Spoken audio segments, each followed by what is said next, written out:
Hello? All right. How's that? That's better, right? Okay, there we go. I am so sorry. I got it. My wife, she took care of me. She's here. My love. I'm sorry. That's terrible. At least... Oh. Who's making noise now on my damn... Who's making things happen?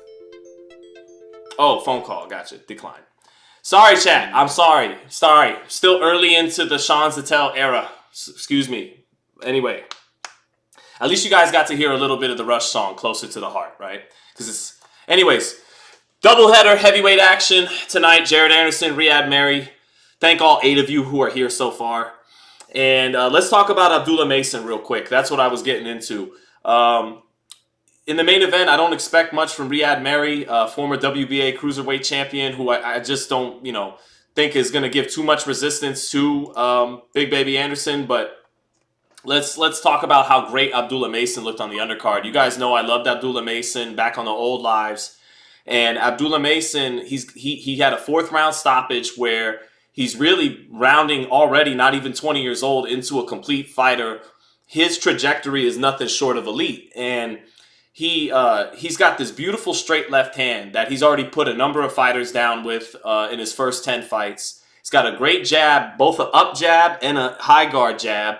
And like we did Throwback Thursdays on Thursday about Floyd Mayweather, and one thing that made Floyd Mayweather so special was he had a bunch of different stances, and he could punch and defend out of each stance. Some fighters can only punch out of certain looks and stances and defend out of certain looks and stances. Mason is punching and defending out of the shoulder roll, out of the high guard, out of different looks with the lead hand low. And he has great hand speed, great accuracy, really good timing. And he's got long arms, like he's got a little bit of the Floyd Mayweather, Terrence Crawford effect going for him, where he's got long arms. He's got all the benefits of that long reach, but none of the drawbacks of having a long frame that goes with it. The long frame makes it harder to maneuver and move the upper body. That's why great tall fighters like Lennox Lewis even, or Vladimir Klitschko, or Thomas Hearns, or Alexis Arguello, as great as they were, some of the greatest fighters that ever fought, they didn't do a whole lot of head movement. They had some bend to them, don't get me wrong. They weren't stiff as a board, but that long torso that tends to accompany a long reach, it hinders your upper body mobility a little bit. But Abdullah Mason is blessed with the long arms and the more normal compact frame like a Floyd Mayweather, like a Terrence Crawford, that allows him to be long and rangy, but also small on defense when he needs to be. So Tim Bradley has him all the way up at the #1 prospect, and I definitely once again saw why tonight. He dropped his man with a straight left hand early, and then through beautiful body-head combinations, doubling up his right hook, shoulder rolling at mid-range and making a miss and coming back with uppercuts and digging to the body and finishing up top, throwing combinations, not just pop shots. He's got the pop shot. He's got the pop shot straight left hand, but he's showing body attack combinations and a whole lot. He's just showing a lot. So I felt like that was important to start with how good Abdullah Mason is. So, but right now we're into an opening fight. Robson Conceição, of course, who lost to Shakur Stevenson, and Oscar Valdez fighting Guadardo. We're going to kind of kick it during this fight and talk some boxing, and we'll really get to the real round-by-round action for the 2 heavyweight bouts. What's a reasonable next fight for Mason? Asked the Desi 6. And Desi, remind me, I do gotta show you that Derek James gym video that you asked me for. Actually, since there's only 13 of us, and the Desi is loyal enough to be one of the 13, I could just show it now. So let's do that. Marvelous Irv, what is up, Marvelous Irv? Thank you for the #1, the thumbs up.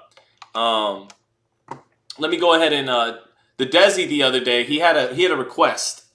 He wanted to see let me see here.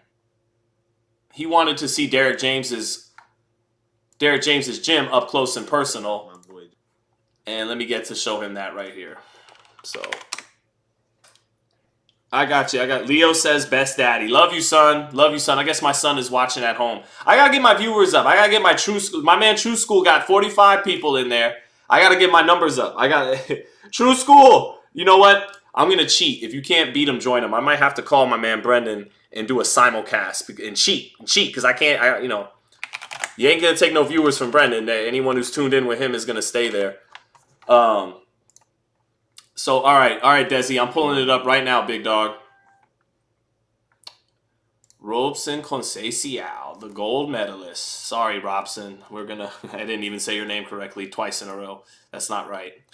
Okay. So this is an exclusive for you, Desi. I never actually uploaded this, so maybe I should. You guys let me know if I should upload it, but here we go. So here's a quick tour of Derek James's gym, Desi. Hold on, I'll go full screen here in a moment. Just want to make sure you can hear it. What's up, Jeff? How are you, buddy? Good, man. Just a quick little walkthrough of how his gym looked.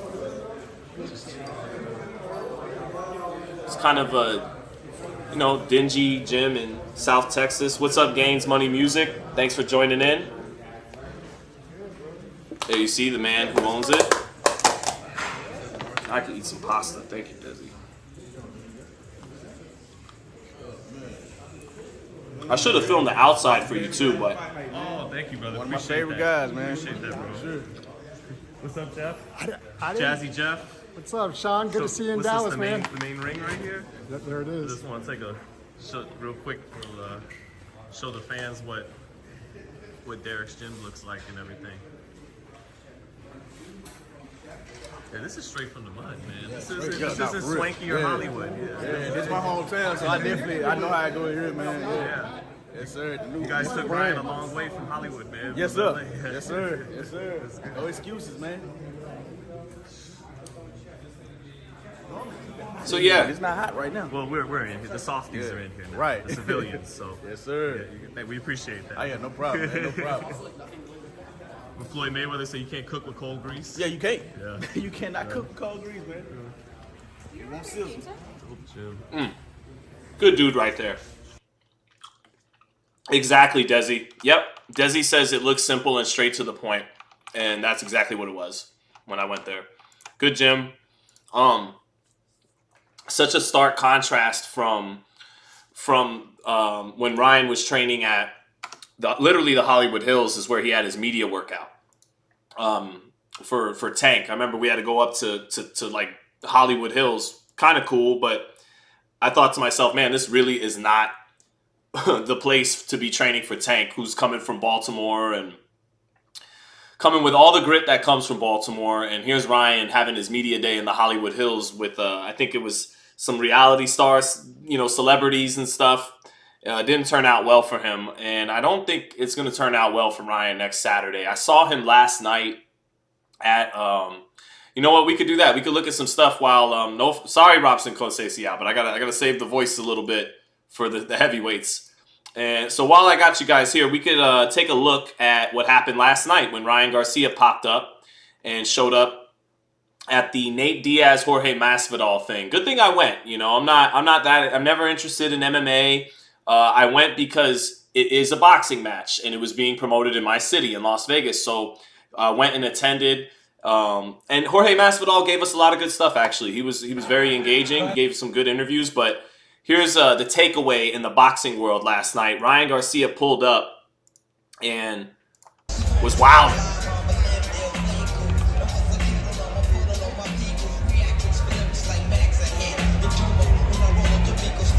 So he was there to support Sean Garcia, his brother.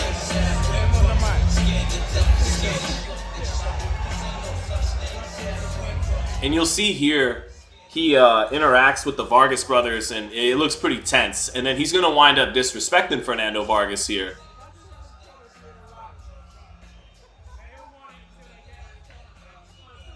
So here you see Amato try to go up to him, kind of play nice. And Ryan didn't seem like he was having it, from what I could see. See? It was relatively civil until about 60 seconds later.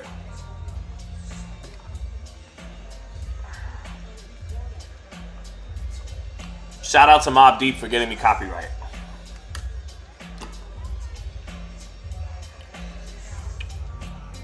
All right. As we all love shook ones, but I will expedite the process a little bit here. So you see a little bit of jawing back and forth from Garcia and Vargas. Garcia trying to be the dominant guy right there, placing his hands on Amato. Amato trying to, it looks like, say some more shit about, who knows what they're saying, but probably that, you know, it's fighting, it's boxing, but it ain't personal like that. I'm fighting your brother, but I don't hate you. Is the demeanor that it looked like. So here's Ryan, and okay, so the relevance to this is, I keep saying Ryan has scatter shot. I mean, I'm not saying anything no one doesn't know. He has scatter shot brain right now. Devin Haney is solely focused on beating him on Saturday, which I'll be there. I'll be there. I got the credential. We good. We got in for the first big one. I'm going back to my hometown, my home city, Brook Lawn, and I'll be there. Brook Lawn, Vietnam, Bucktown, Crooklyn, okay, all that place. But I will be in the building at Barclays this Saturday, and I'll be going live right after the fight to discuss it. I'll be going live a couple times in Brooklyn from my cousin's house after the weigh-in, after the press conference, probably after the workout. Wednesday, Thursday, Friday, Saturday, I'm going live to talk about, break down this whole fight. But the significance of Ryan pulling up last night is that he's not in Texas, and he's 7 days out from fighting in Brooklyn. And he's not in Texas, he's in Vegas. I understand he is supporting his brother and helping his brother promote his fight. But I don't know if that's a good thing, being, you know, leaving Dallas and, you know, all that travel. You're supposed to be resting up and solely focused on the task at hand. But I understand he's there to support his brother, but it shows that scattershot brain. He's busting rap songs. He's talking about the Illuminati. He's banging, you know, excuse me. He's got his new translator with the big physique, he's got, what else am I missing here? He's talking to the Bobby girl. He's dissing Kanye West. He's dissing Drake. He's pulling up at the Nate Diaz, Jorge Masvidal thing 7 days before.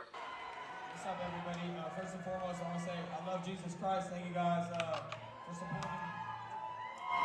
I'm here to support my brother, you know. You support your brother, I get it.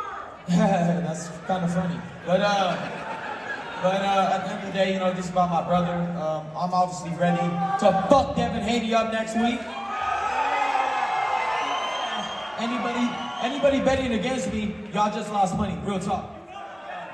But But I love everybody. I hope everybody's good. It's gonna be a great event. UFC 300 tomorrow. Nate Diaz is obviously fighting. That's my boy. Shout out Nate Diaz. You know, you got it. Right, your brother. And shout out everybody over here. We love you guys. Quickly, your brother Sean, big fight on this card come June 1st against Amato Vargas. What are your thoughts? My brother's gonna fuck him up. No problem. I real talk. My brother gonna fuck you up. Fuck you up. He gonna put you to sleep. My little brother gonna put him to sleep. Garcia ain't gonna lose to no Vargas. My brother gonna do him like how Oscar did Fernando. No pat. Disrespect. Ryad Garcia, thank you. Disrespect. But this is boxing. He did a little dance here. He's wildin'. He's wildin'. God bless him, but I don't know about that heading into Saturday night. I don't want to detach too much from tonight's broadcast, so I feel a little bad veering up. We'd always talk more Ryan Garcia, Devin Haney. Let me see what's going on the ESPN broadcast right now. Commercial time in between Conceição. But Ryan's starting to cut the weight, and that's why he popped off. He's been popping off for months, Alec Villa, so we can't just attribute it to being the weight. John Doe said, you got a new channel. This is it, brother. Yes, it is. Welcome to the new channel. And the Desi said, looks like a good, straightforward gym. Simple, straight to the point, old school feel. Yeah, definitely. It's out in the sticks, too. So let me know, chat. Should I go ahead and show Fernando Vargas' clapback? I could always show this again, right? What would I like for dinner? My wife asks. I am good, babe. I ordered the carbonara. But where are you eating, babe? Did I see Jalen Walker, Sean? I saw the highlights, EZG. I saw he got dropped and then wound up stopping the guy. EZG, I don't even want to pretend I'm that familiar with Jalen Walker. I'm not. Let me go ahead and give... Did he have a significant, amateur background? I'm assuming he did because he opened up the card and kind of got some Kind of got some buzz, but let's see, 12-0, 10 knockouts. I'm not even that familiar with Jalen Walker coming out of LA. Not even that familiar. He fought Keyshawn Davis's brother in the amateurs. He lost to Vito Mielnicki in the amateurs. He fought Mickey Scala, who wound up getting signed with Floyd, and he lost a split to Mickey Scala. So he fought a couple of guys I know in the amateurs, and then in the pros, he's been fighting not such great competition because it's hard to get any decent competition when you're not signed. But now that he's with Top Rank, he fought last guy, Jorge Villegas, had a decent record, and then Alejandro Guerrero is not that good, doesn't have that good a record, but let's see. Been missing the live, Sean. Good to see you again. Good to see you too, Quadre. Thanks for having. Marvelous Irv said, run it. You got it, Marvelous. Asking you shall receive, brother.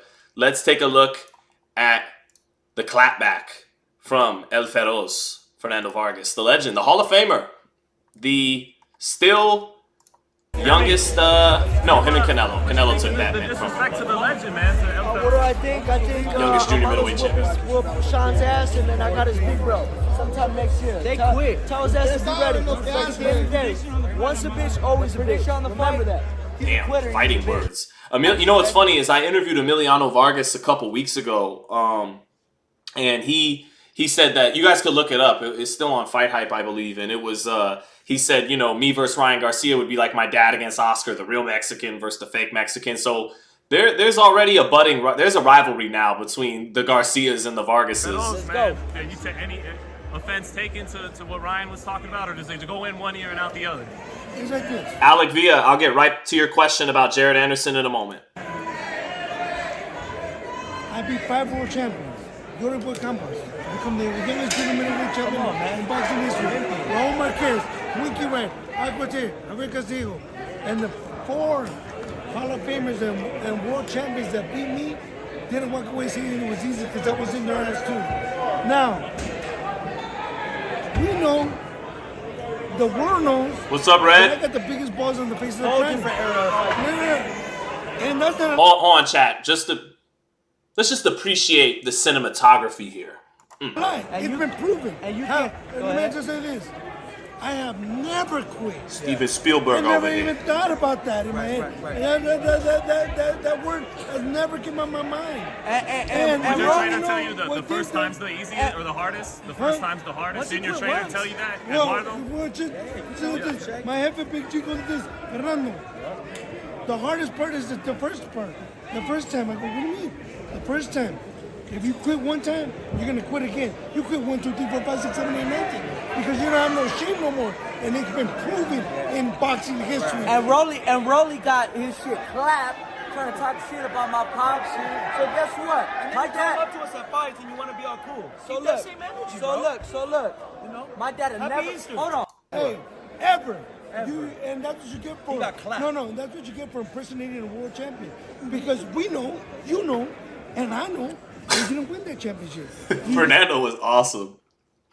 But yeah, you get the point of his clapback. His point is, I may have been knocked out a number of times, like guys, great fighters, some of the best ever, like Oscar, but never quit, and he never did quit.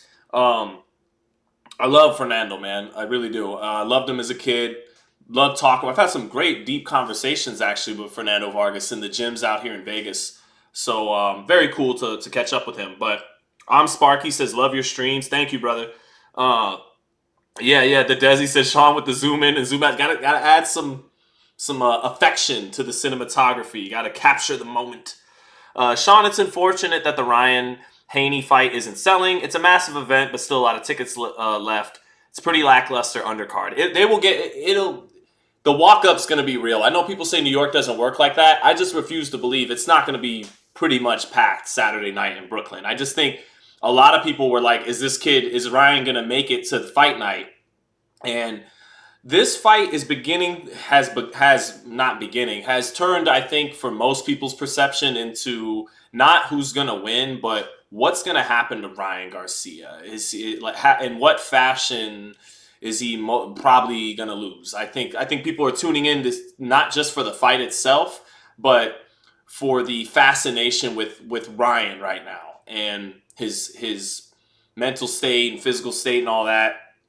And I think Ryan in the first 2 or 3 rounds is going to be bottled chaos. And then the chaos will disseminate and disintegrate as Devin tames him and begins to pick him apart. And, the gulf just becomes wider round to round. That's what I see happening. But this is why they fight the fights. Ryan may be on his catch and shoots with Derek and catch Devin with a nasty left hook early and shock the world and all of that. That could happen. But I feel like this fight is morphed into not who's going to win, what's going to happen, but more what are we going to see happen to Ryan Garcia in this fight? Is he, can he have he's talked about breaking Devin's arm in the clinch and getting dirty. Is he going to have a Andrew Galata moment? Is he going to have a Oliver McCall against Lennox Lewis moment?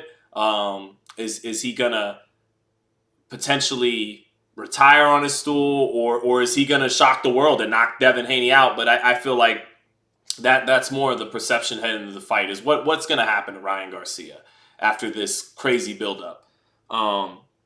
Do I have Haney on points? I'm beginning to start to lean to that. Red says Haney will likely win, but anything can happen in combat sports. Yeah, especially with Ryan Garcia, because Ryan Garcia is a puncher. He is a puncher. Actually, I think, like, as fast as he is, I think that is his defining trait. When I think of Ryan now, because he kind of lacks identity stylistically. So I think his defining trait is he's a puncher. I think that's kind of what I qualify him now as. Not a pressure fighter. It's not really a boxer puncher. I think he fancies himself as a boxer puncher. But he's certainly not a pure boxer. He's not a counter puncher. Although he has good timing with the left hook. He can time you, throwing at the same time you throw and getting there with the left hook. So he can counter a little bit in that regard, but not really a great counter puncher. So to me, he kind of lacks that identity stylistically, jumping from Reynoso to Goosen, now to Derek. So to me, he's a puncher.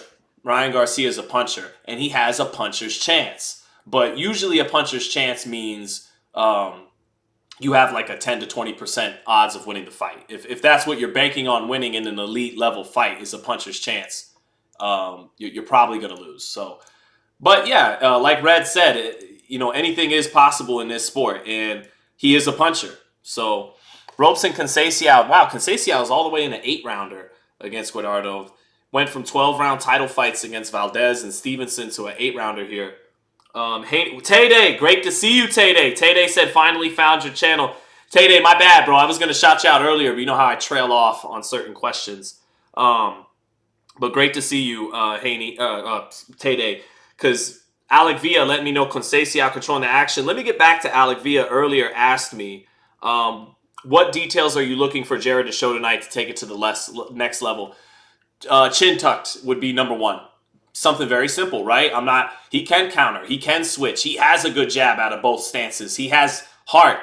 Like he showed in the Charles Martin fight. He walked through left hands and kept taking the fight to him. He throws combinations. Yeah, he throws combos. He counters. He's fluid. Goes to the body. He switches and can jab out of both stances. That chin, man. Too many times when he pulls out, his chin is too high. So, very simple. Take a page out of Esau Cruz's book, Pitbull Cruz. Pitbull Cruz might be the best chin tucker in the game right now. Bernard Hopkins used to tuck his chin beautifully. So did Floyd.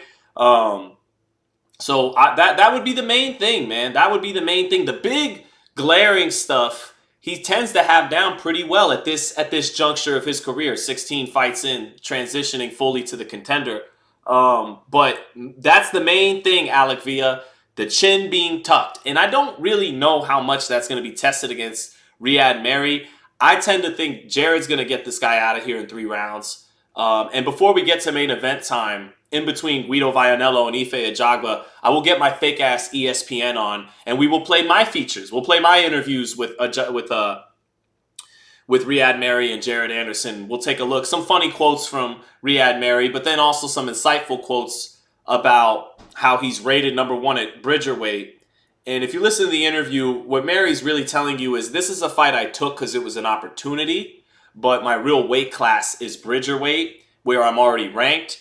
And so the writing's on the wall. I'm here in a fight that I'm probably not going to win, picking up a payday from ESPN, getting exposure in America, and then I'm going to fight at Bridgerweight where I can fight people who are more my own size coming up from Cruiserweight.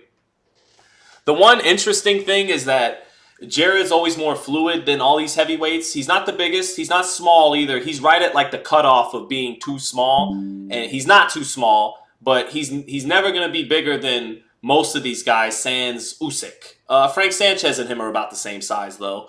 But once you get to Zhang and Fury and even guys like Flip Hrgovic are bigger than him. And so yeah, I just want to... back to what I was saying. That's one area where Ryad Merhy is a little intriguing in this fight. He may be able to match some of the fluidity that other heavyweights can't with Jared because he's a cruiserweight. But I watched his highlights and, nothing too special that I think is going to give Jared any issues. And Jared is rated now in the top 5 by basically all the sanctioning bodies, 3 out of 4. And it's about that time. After this fight, I wonder if Top Rank partly made this a bit of another tune-up fight. How much of it is it's a tune-up fight because it's Brad Goodman and Bruce Trampler doing their thing, just building you up against little solid, credible opponents. Maybe the purpose of tonight's matchmaking from Bruce and Brad was, let's get him in there with a fluid guy. We've got him in there with a big guy. We got him in there with a veteran southpaw, Charles Martin. We got him in with a couple of undefeated big Russian guys. Let's give him a cruiserweight. Let's let him be in there with a guy that can match some of his fluidity. Maybe that's the thinking. Or maybe the thinking was coming off these car chases and these legal troubles and Jared questioning how much he wants to even do this, and they said, you know what, let's not match him too tough right now. Let's get him another very winnable fight and get him right, and then we'll move into the top 5. Flip Hrgovic, Zhang, and all those guys. So Jared versus Richard Torres next. Alberto, you remind me of a nice guy who commented on my page about Abdullah Mason. He goes, Abdullah Mason could beat Andy Cruz right now. And I said, brother, you must not even like your steaks medium rare. You must eat the cow raw, just all pink meat. Meaning, let that go in the oven and cook a little bit, Abdullah Mason. And, down goes Guadardo on a body shot. He is thriving in agony in the 7th round. He's not going to beat this count, it looks like. Oh, no, he is. He is up. Tough guy getting up from that body shot. Guadardo, the tough Mexican. But I'll pay attention here on this replay. Oh, another left hook to the body by Robson Conceição. Another left hook to the body. 2 left hooks to the body by Conceição. Double left hook by Conceição, finishing up the second time to the head. Another left hook to the body. Right hook to the body. Left hook to the body. Down goes Guadardo again, and the referee waves it off. At least I caught the important part, chat. Nice body shot knockout there by Robson Conceição. Back to what I was saying. Alberto, I know you're kidding. Okay, you're saying you're kidding. Of course you are. But yeah, Jared Anderson, Richard Torres, we got to leave that one in the oven. We got to let that one cook a little bit, Let it at least be medium rare, if not medium. I prefer medium. I don't know about you, but I used to eat medium rare. I used to be an aristocrat. Who knows the reference? Who knows the reference, Chad? Medium rare, an aristocrat. Who knows the reference? But yeah. But Jared and Richard will be fun one day. Richard ain't going nowhere. I don't know if Richard can become heavyweight champion, but you can't teach resolve. You can't teach courage, resolve, work ethic, character. And Richard's got that. He has that in spades. His intangibles are A+. He's small for the division. Strong though, strong burly kid. He's a little bit of the Sean Porter of the heavyweight division. I've always kind of likened him to Sean. Smaller guy who has a great amateur background, who can be better who can jab his way in and get inside and really rough you up. And so not quite as athletic as Sean is pound for pound, but a better puncher than Sean was pound for pound. But Richard Torres ain't going nowhere. He's going to be around. I don't know if he'll ever get to be heavyweight champion. But he will be a player in this division because his intangibles are A+. And, the silver medal background. And he has power, too. But, yeah. I'm Sparky says, what's the reason you're solo now? Just time to... It was about that time. It was about that time, brother, to branch out and be my own man. So I'm happy that you came to join. Yes, Red said Goodfellas. Zero said Goodfellas. I'm happy that you guys caught that. I'm happy you caught medium rare and aristocrat. And then Henry goes, all right, guys, I'll see you later. Like, where you going, to walk for the park? Which is funny. Like, the man literally did walk out the prison cell like he was going to go for a walk in Grand Central Park. But Sean Porter was definitely an overachiever, hard work, beating natural talent. True, Alberto, but Sean was also an explosive athlete. That's why he was a good football player.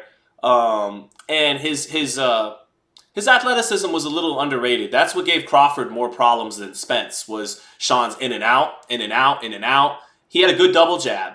Short little arm, short guy, my man Sean, but his double jab was underrated because it wouldn't let him go. It didn't let him go in naked. His double jab let him cut distance, and he could jump in, and he could get away with things other guys couldn't, jumping in and out of shots because he was athletic. He was a really good athlete, explosive. If Sean Porter had power, man, he'd have been like real power. He'd have been a monster. But as it stood, my guy's a borderline Hall of Famer, 2-time champ. But I definitely hear what you're saying. Zero said Sean Zittel needs to be on Pro Box. I appreciate that. They're doing their thing, man. They have become the modern day Friday night fights, and I think we all missed Friday night fights on ESPN back in the day. So definitely shout out to Pro Box. They're doing their thing. I watched the Angelo Leo fight this past Wednesday, 2 days ago. So shout out to Angelo on that win. Sean was a truth teller. Whatever you were would come out against him. Indeed, David Bedford. Did you hear Chronicles of Judah say that too, or was that just great minds think alike? What's your prediction on Benavidez versus Canelo if it happens? I got David by decision. If they were fighting in 3 weeks instead of Canelo and Munguia, I'd have David.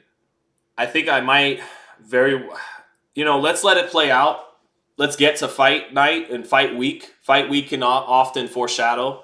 There's foreshadowing before you get to fight week, but fight week can often cement that foreshadowing. So if they were fighting in 3 weeks, I'd be picking David Benavidez. But they're not. And David's going up to 75. And last seen, David was, heavily intoxicated. I was there that night and saw him. Yeah, man, I don't think that helps David. It hurts him.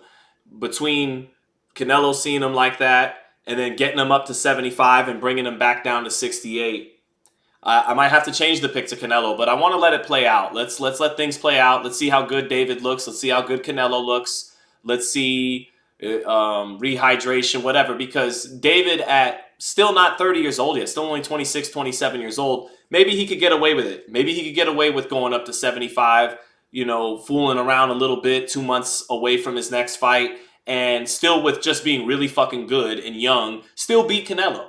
But, because I think he'd beat him 3 weeks from now, but they're not fighting 3 weeks from now. David's going up to 75 and would have to come back down to 68, and I don't know. So, I don't know anymore. I don't know if they fight at the end of the year. I gotta assess it with fresh eyes because some new things have happened since the last time they each fought. Can Bivol scale the mountain? Marvelous Herb, do you mean beat Beterbiev? He kind of should because he's. Oh, that's a new spot, Sean. Are you renovated? Thanks for asking, Tay. This is just my downstairs office. I used to be upstairs in one of our bedrooms upstairs, but we decided let's go ahead and move me down here. I have more room. I don't know. Did you guys miss the old setup? The old setup was kind of intimate and charming in its own way, but this is probably better, I would think. Scale them out and in terms of beating Beterbiev. He's younger and his feet are a little better, even though Beterbiev has underrated feet. His feet are a little better, and he has the more active, busy jab. So youth, jab, the fact that Bivol's got this huge shock absorber neck too, that, he can take power here and there when he needs to. It makes you want to lean towards Bivol, but one thing Beterbiev has shown me consistently over Bivol is he has another gear. He turns it up, and as the fight goes on, he turns it up more and more. And Bivol did turn it up on Canelo, but it coincided with Canelo fading. He calculated that very well to his credit. But Beterbiev really goes for it. He, like Emmanuel Stewart, he always wanted his fighters to go for stoppages because to him, it was a complete performance. It was finishing the job. To him, sometimes the decision was incomplete. And Bivol will coast on you. He will coast on you. He will just do enough to win. Beterbiev's not wired like that. He empties the tank in his fights. So it really is a 50-50 fight because Bivol's youth and jab, and feet, they want. I feel like he'll probably be a very slight favorite. Actually, we could check right now. Is he a favorite? But what makes me pause about that is that, again, like Bivol empties that take, man. He goes for Beterbiev. He empties that take. He goes for it. And on a technical side, on a very technical side, as dominant, Bivol is a favorite, right? Minus 135, right? Very slight, essentially a 50-50 fight, but they got it 52-48 for Bivol or 53-47, which I think with his youth is appropriate, and the fact that he beat an all-time great in Canelo is appropriate, even though Canelo's not a real light heavyweight. But one thing on the X's and O's side, beyond the whole 5th and 6th gear that Beterbiev has, I did see, as dominant as Bivol was against Craig Richards, people said that was boring on the Saudi undercard. I thought he did his thing. I thought he looked really sharp. But basically no one noticed it. But I was watching that fight live with you guys, and there was a right hand that Richards got in the 6th or the 7th round to Bivol's body. And Bivol didn't throw punches for about 20-30 seconds after that. I knew it got to him. I don't even know if Craig Richards knew that it got to him, but that right hand to the body got to him. And Beterbiev happens to have a great right hand to the body. He knifes it in under the elbow. He could throw it at different trajectories. He could throw a straight right hand. He could come around it below the elbow. So that bodes well for Beterbiev. He has a weapon in his arsenal that I've seen Bivol have problems with against a guy like Craig Richards. So, that's a real 50-50 fight. I think the odds makers have it right by making Bivol a slight favorite. That's one of those fights where, like, my head says Bivol, my gut is telling me Beterbiev. So, we'll see. All right, co-main event time. Let's go. Heavyweight action. The real Malachi Ross Boxing said Abdullah Mason looked great tonight. He absolutely did, man. He is earning his right to be Tim Bradley's #1 prospect. So, Ife Ajagba, Guido Vianello. Forget about it. Guido, I'm sorry. Brother. I don't know how this is going to go tonight. You know I love you, Guido. You know we got love for you, brother. You're holding us down. You're all we got. We got no more Carmen Basilio. We got no more Jake LaMotta. We got none of that. We got Guido Vianello. The man's name is literally Guido. So, but I'm going to remove any Italian-American bias over here. I'm going to remove it. He's the underdog. Ife Ajagba, when he's at his best, he throws like, 50, 60, 70 punches in the heavyweight division. He's a bigger puncher. We'll see what we got. Guido's got a good jab. He moves around good. He used to play some soccer back in Rome. But he's going to have to be tough tonight against Ife Ajagba. We'll see about this. This is a sink-or-swim fight for Guido. They're not going to have you at top rank no more if you lose this one, Guido. Come on. Show something. Even in defeat, show something now. Let's see what we get from Guido Vianello. Marvelous says, Tim Bradley, always interesting takes. I think Tim is the best, man. Like, I think you're not going to bat 1,000.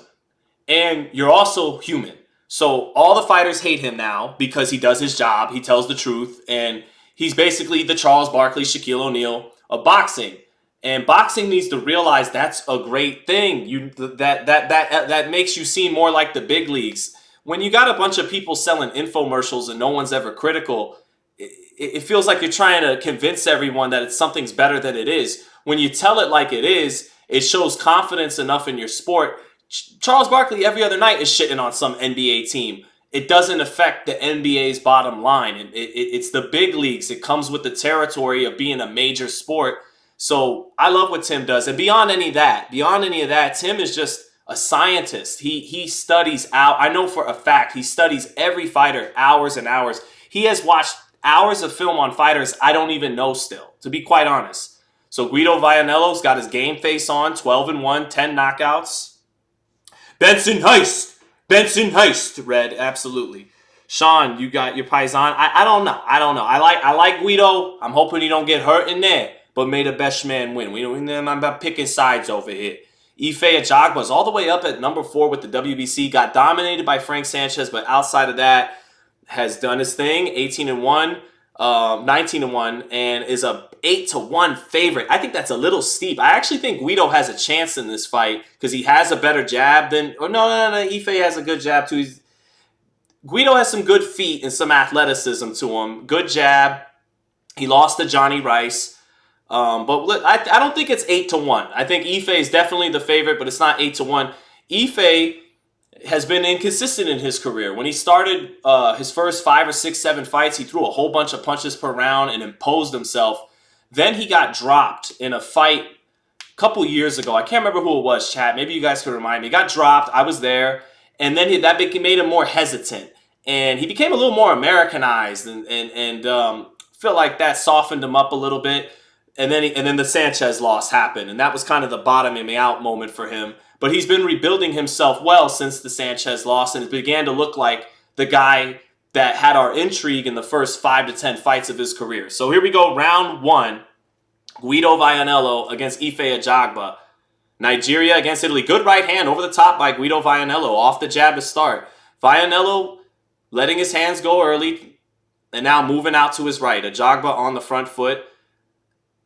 Guido feinting to create space in the middle of the ring. Jab is blocked by Vianello. Ajagba coming forward in the center of the ring. Jab and a clubbing right hand. Both blocked by Ajagba. But Guido Vianello in this first minute getting off first. Trying a little counter right hand. But he misses it and clinches Ajagba, who goes to the body in the clinch. Looping right hand over the top by Guido gets caught by Ajagba. Nice catch and shoot by Ajagba, catching the right hand and using the left hook to the body. Vianello really trying to land that right hand over the top right now, doing his version of a kind of a pull right hand, but not finding the mark just yet. And Guido looks less comfortable in round 1 than Ajagba. Ajagba touching him with the right hand over the top, getting close to that right hand. Good jab to the body by Ajagba. And Ajagba just looks a little bit more calm and poised and confident in round 1. Guido a little twitchy, a little jittery. Good jab to the body by Ajagba. Nice and calm as he stalks Guido Vianello halfway through the round. Double jab sets up a little right hand, but Vianello punching back with a left hook to the body well, pulling away from the right hand. Nice right hand by Guido Vianello, getting Ajagba to move back in a straight line off the jab. Now a little touch straight right hand to the body by Vianello. Right hand blocked up top by Ajagba. Ajagba shoots that jab and Vianello ties him up, center of the ring. Lawrence Cole breaking him up halfway through the first round. Vianello moving out to his right.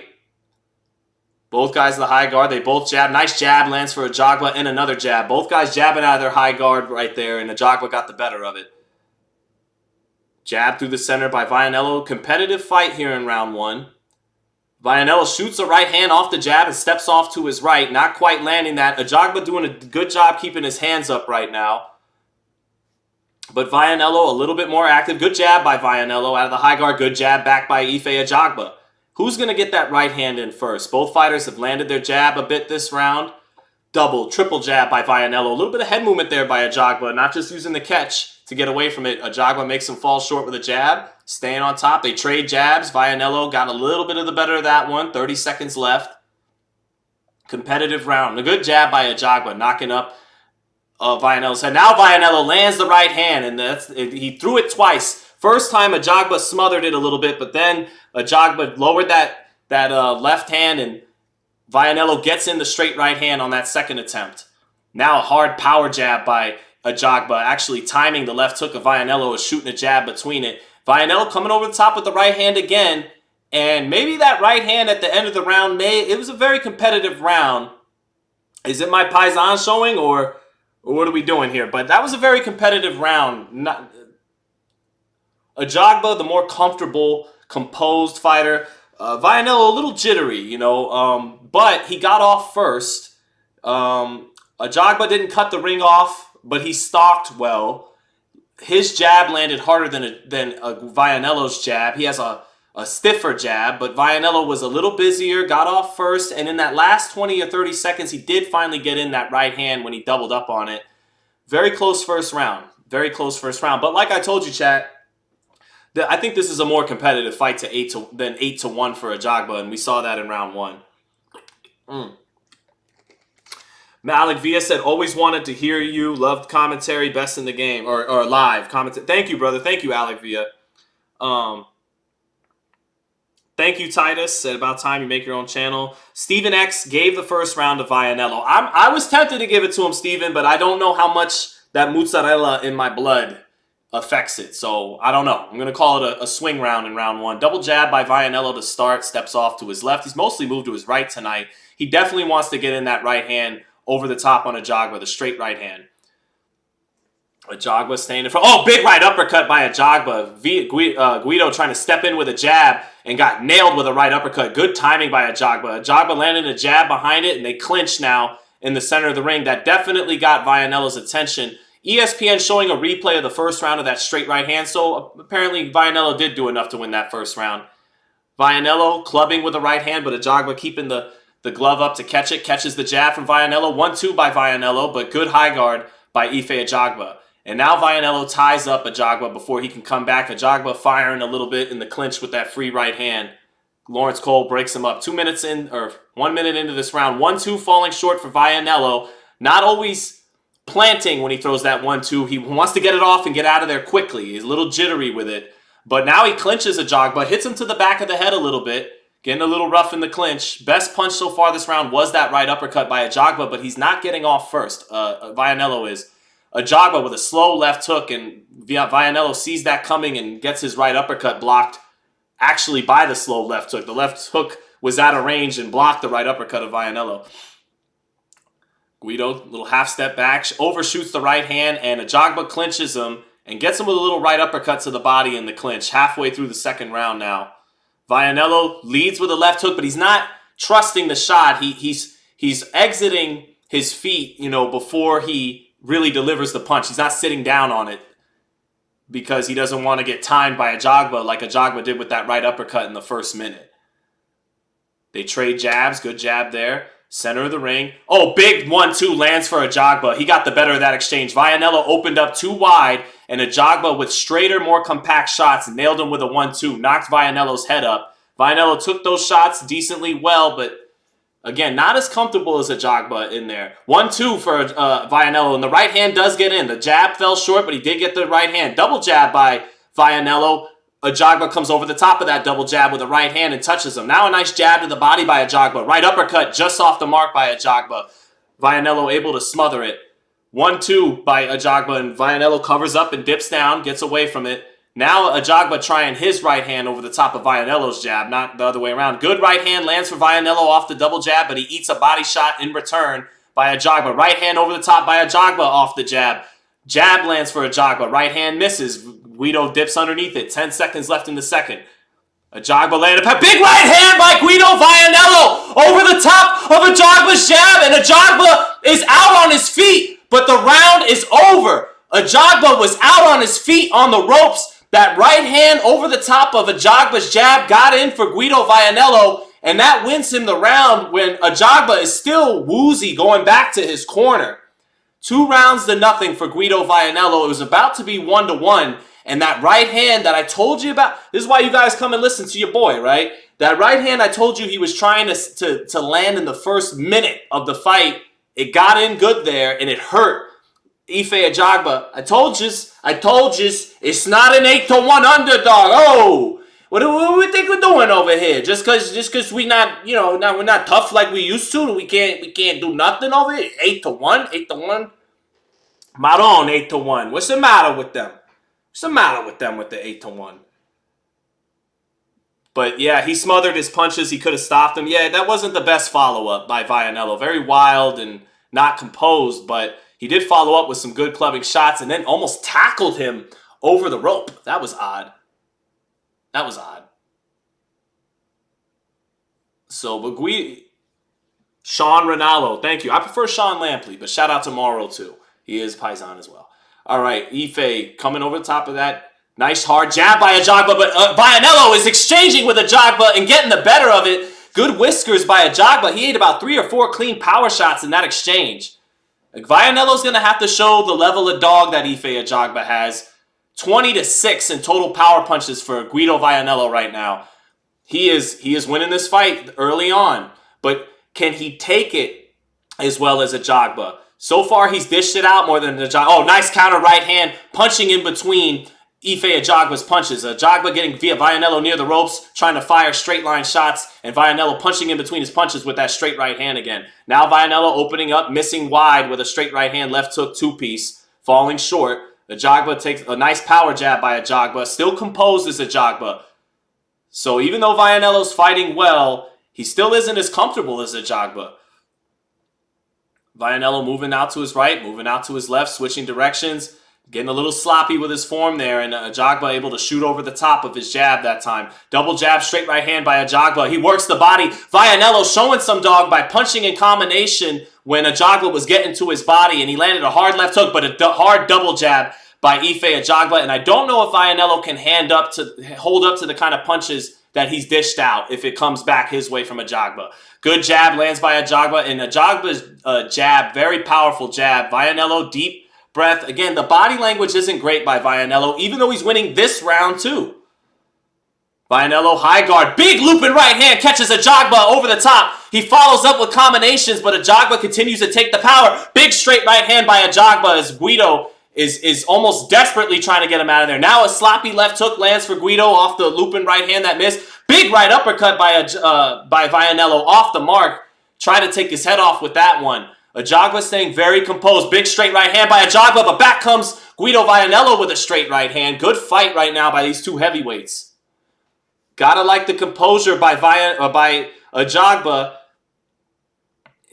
Losing this fight definitely right now, but body language still looking good. He eats a jab by triple jab by Vianello, landing well. 35 seconds left in the round. Ajagba missing that straight right hand to the body. They trade straight right hands. Vianello's got in a little bit better. That's dangerous. This is heavyweight action. Good jab by Ajagba. It feels like this fight could end at any moment right now. Big right hand by Ajagba, but Guido rolled it a little bit off the jab. A little bit of an exchange here. The last 10 seconds, they trade jabs. They trade jabs again. Ajagba getting the better of that two jab. Another big jab by Ajagba. But back comes Guido on the inside with a left hook. And another right hand over the top for Guido. 3-0 for the 8-1 underdog. The DZ6 says Guido swinging for the fences. He is. What's up, Milton Doby? Milton Doby said, it's awesome to see you back. Best boxing play-by-play in the business. Tony Ayo said Michael Montero definitely rooting for his countrymen. Big Offner said, Big Sean, what's going on? So, I give credit to Guido. He's not really doing it with the most precision, but he's unloading at times where he feels he needs to, rather than shelling up and just playing. He's going for it tonight as Vianello. He still might get knocked out, even though he's up 3-0. But he's going for it.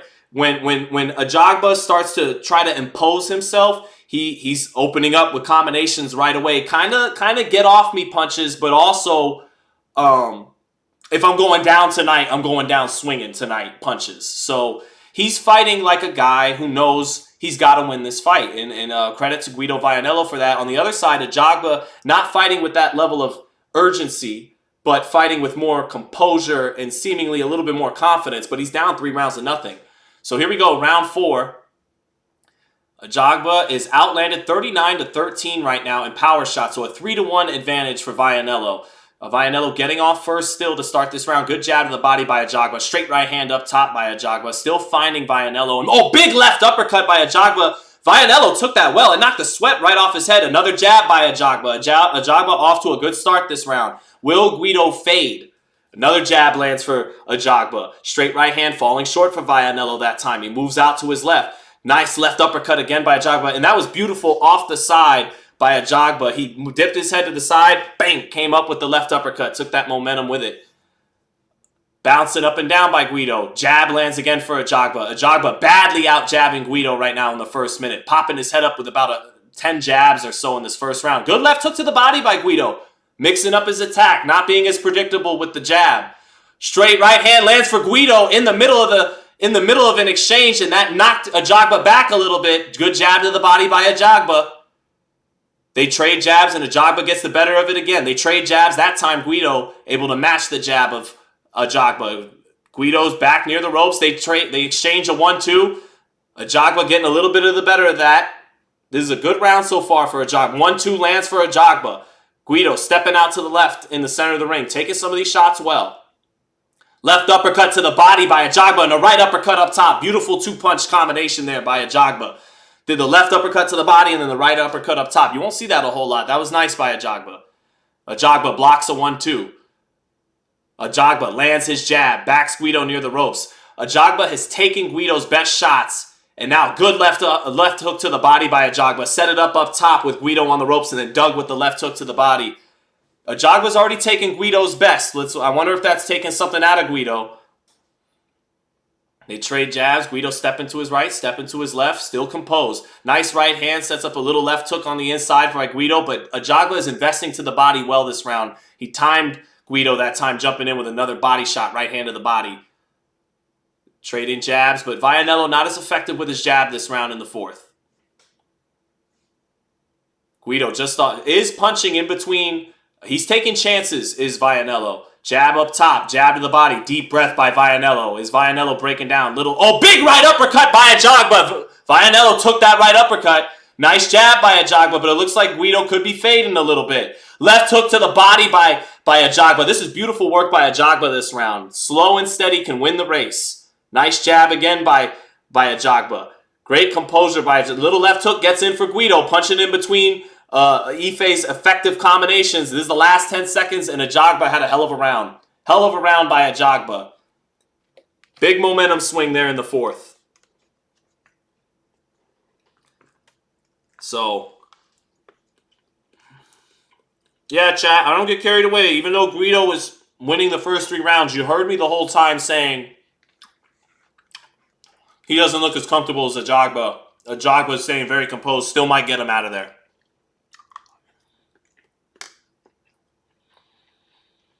Does Big Baby have greatness in his future? He might. He might. I don't know. He could wind up,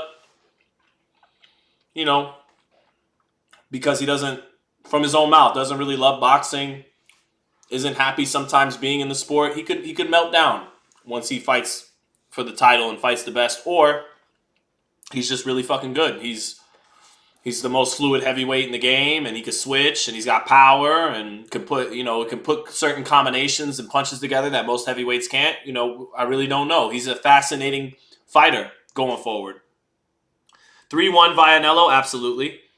Here we go, round 5. Vianello starting with his jab, but gets it blocked twice. 2 good body shots by Ife Ajagba.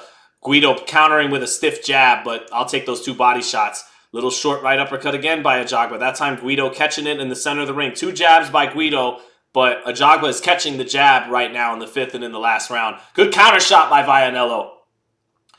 Ife Ajagba trying to lead with the left hook, and 21-10 advantage in the 4th round for Ajagba. So again, that was a big round for Ajagba. Double jab by Ajagba, popping Guido's head up. 2 good body shots by Ajagba, backing Guido on the ropes, and then he finishes with a left hook up top. 3 or 4 good body shots. Clubbing body shots by Ajagba, who's really mixed in the body attack, and Guido's legs are slowing down. Looks like he is beginning to break down Guido Vianello, who got off to a good start, but a minute into this 5th, the momentum is with Ajagba right now. Ajagba catching the combinations on the gloves. Big right uppercut to the body. I don't know how many more of those body shots Vianello can take. Vianello's back getting closer and closer to the ropes. Ajagba timing him with his left and right uppercuts to the body very well. Ajagba, slow and steady, double jab, straight right hand. Vianello keeping his gloves up to... left uppercut gets in for Ajagba, but Guido takes it well. But it's Ajagba. Another jab, right hand over the top for Ajagba, landing, knocking the sweat off Guido. Guido showing heart. Straight right hand gets in for Guido, but not as much steam on it as earlier. That body attack has got to be taking a toll on Guido. Referee breaks him apart. Guido not stepping into his jab, moving off to the right a little bit more. Now he's got to plant because his feet aren't as fresh as they were before. Steps over to his left. Guido not as sharp as before. Some of the steam leaving his punches here in the 5th. Ajagba, meanwhile, very methodical. Good jab to the body by Ajagba. He's been very accurate. Nice right uppercut by Ajagba. Guido jumped in with his jab, and he knew his distance and hit him with a right uppercut. This is very good timing right now by Ife Ajagba. Nice left hook by Ajagba. He is timing Vianello so well right now in this round. Vianello, he backs out of the way from a 1-2. Catches the left hook by Vianello right on the gloves. Fine. Another right uppercut lands for Ajagba. But Guido showing toughness. They get into the clinch. 30 seconds left in this round. It's another Ife Ajagba round. And Vianello taking those body shots. You know, he's holding up so far. Nice right hand lands for Vianello. And then a left hook. Right uppercut just off the mark for Ajagba. Good shot there by Vianello. He needs more of that. Fight's getting away from him. Vianello opening up with combinations in the last 10 seconds, but Ajagba not really getting hit by any of that. Dipping his head down, literally dipping his head down where you can see the top of his head. Not the best head movement technique there by Ajagba, but enough to make Vianello miss his flurries in the last 10 seconds. 48-47 Vianello, but Ajagba with the momentum right now. Credit to Vianello. You know, if he was really soft, he would have already began to truly cave into that body attack the last 2 rounds, but he's still trying in there, and it's a good fight. But right now, the momentum definitely swung Ajagba's way. 3 rounds to 2, Vianello. Let's see. Right, Tony Ayo said Guido may have shot his wad. And Tony Ayo, to my point early in the fight that he wasn't that confident, that's desperation. I don't believe I could beat this guy over 10 rounds. Here's my chance. I hurt him. Let me just go crazy. Right, Tony Ayo? That's the kind of flurry that was, which spoke to my point from the outset of this fight, that even though he had the advantage early, he wasn't the more confident and composed fighter. Very jittery compared to the slow and steady Ife Ajagba, stalking him, great timing, not always feeling like he needs to get off first. And he's had good punch selection, and he's had a good sense of distance tonight. He knows when Guido is jumping in with his jab too much, and that's how he's countering him with the right uppercut. You're not going to see that kind of counter very often. Good jab again by Ajagba. Guido hit with a straight right hand over the top of his low left hand, but Guido still has some deter. Double jab and a right hand to the body. Oh, big right hand catches Guido in the middle of his wide punches. I think Ajagba is beginning to smell a stoppage here. The face of Guido beginning to mark up. Guido steps over to his right, tries a 1-2, but Ajagba stepped out of range. Just a little step out of range, nothing crazy. Ajagba not getting hit as often now by Guido's attempts. Good double jab by Ajagba, knocking Guido's head up. That jab is punishing him. Guido jumps in again, eats the right uppercut for jumping in. Right uppercut off the clinch by Ajagba. Lawrence Cole warns him for holding him and hitting him like that. Minute into the 6th, and it's looking good for Ajagba. Guido's got to find a counter right hand again. He's got to find the right opening in between Ajagba's punches. Ajagba is not getting hit now when he gets off first. He's catching well.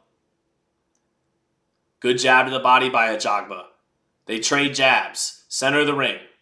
Still in the center of the ring. Another jab by Ajagba, and Guido loads up on that right hand. He ate the jab, but committed to that straight right hand over the top. He misses a left hook, misses a right hand. Good little turn out by Ajagba. But then a little left hook to the body and a clubbing right hand by Vianello. Vianello trying to up his energy level right here. Halfway through the 6th. Right hand gets in for Vianello, but Ajagba rolled it a little bit.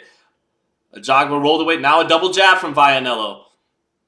Good stiff jab, though, by Ajagba that really knocked up Guido's head up. Guido throwing 2 or 3 jabs before that, and then just one well-timed jab by Ajagba knocking his head up. Nice left uppercut by Ajagba off the jab. Back comes Guido with a 2-piece after eating that left uppercut. Came with a left hook right hand, but the power is with Ajagba right now. Everything he throws is hard. And Vianello at times throws shots that don't have the steam they did earlier. 50 seconds left. Ajagba's round right now, but Vianello more competitive this round than he was in the previous 2. Center of the ring. Little clubbing right hand lands on Vianello. Dips his head down to roll some of the effect off of it. Good jab by Ajagba. Sets up a straight right hand off the jab. Vianello holding up to some of the power well. Jab lands for Ajagba. Double jab back by Vianello. Good solid heavyweight fight here. Good jab again by Ajagba. Vianello, deep breath. He's the more tired fighter. He clubs a right hand to the body, but doesn't place it the way Ajagba does. Ajagba comes up back with a body shot that gets warned for being low. 10 seconds left. Ajagba getting the better of the jab when they trade it. Gets the better of the jab again, but back comes Vianello with a jab and a right hand, but not with the same steam as before. Good little right hand near the bell for Vianello, and a better round for Vianello, but still Ajagba's round. He landed the harder shots, and out-jabbed Vianello. Vianello throwing more jabs, but Ajagba with better timing on his jab and a stiffer jab, a more powerful jab. So Guido throws it off more angles, but Ajagba is showing some new wrinkles to his game with some of the punch selection to the body. A few times he moved off and then shot the left uppercut, moved his head off the line for the jab and used the left uppercut. So, and then even that last round, I saw him pivot out. Now, he's a big man with some slow feet, but I saw him pivot out that last round too.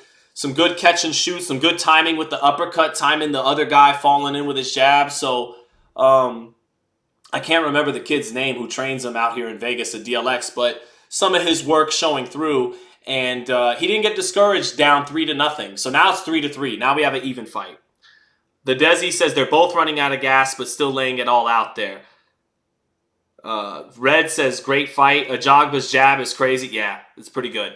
Now Guido firing the right hand to start round 7. Ajagba smothering it. That right uppercut getting in for Ajagba again. And now Ajagba is out jabbing Vianello 56-27. He is definitely out jabbed Vianello.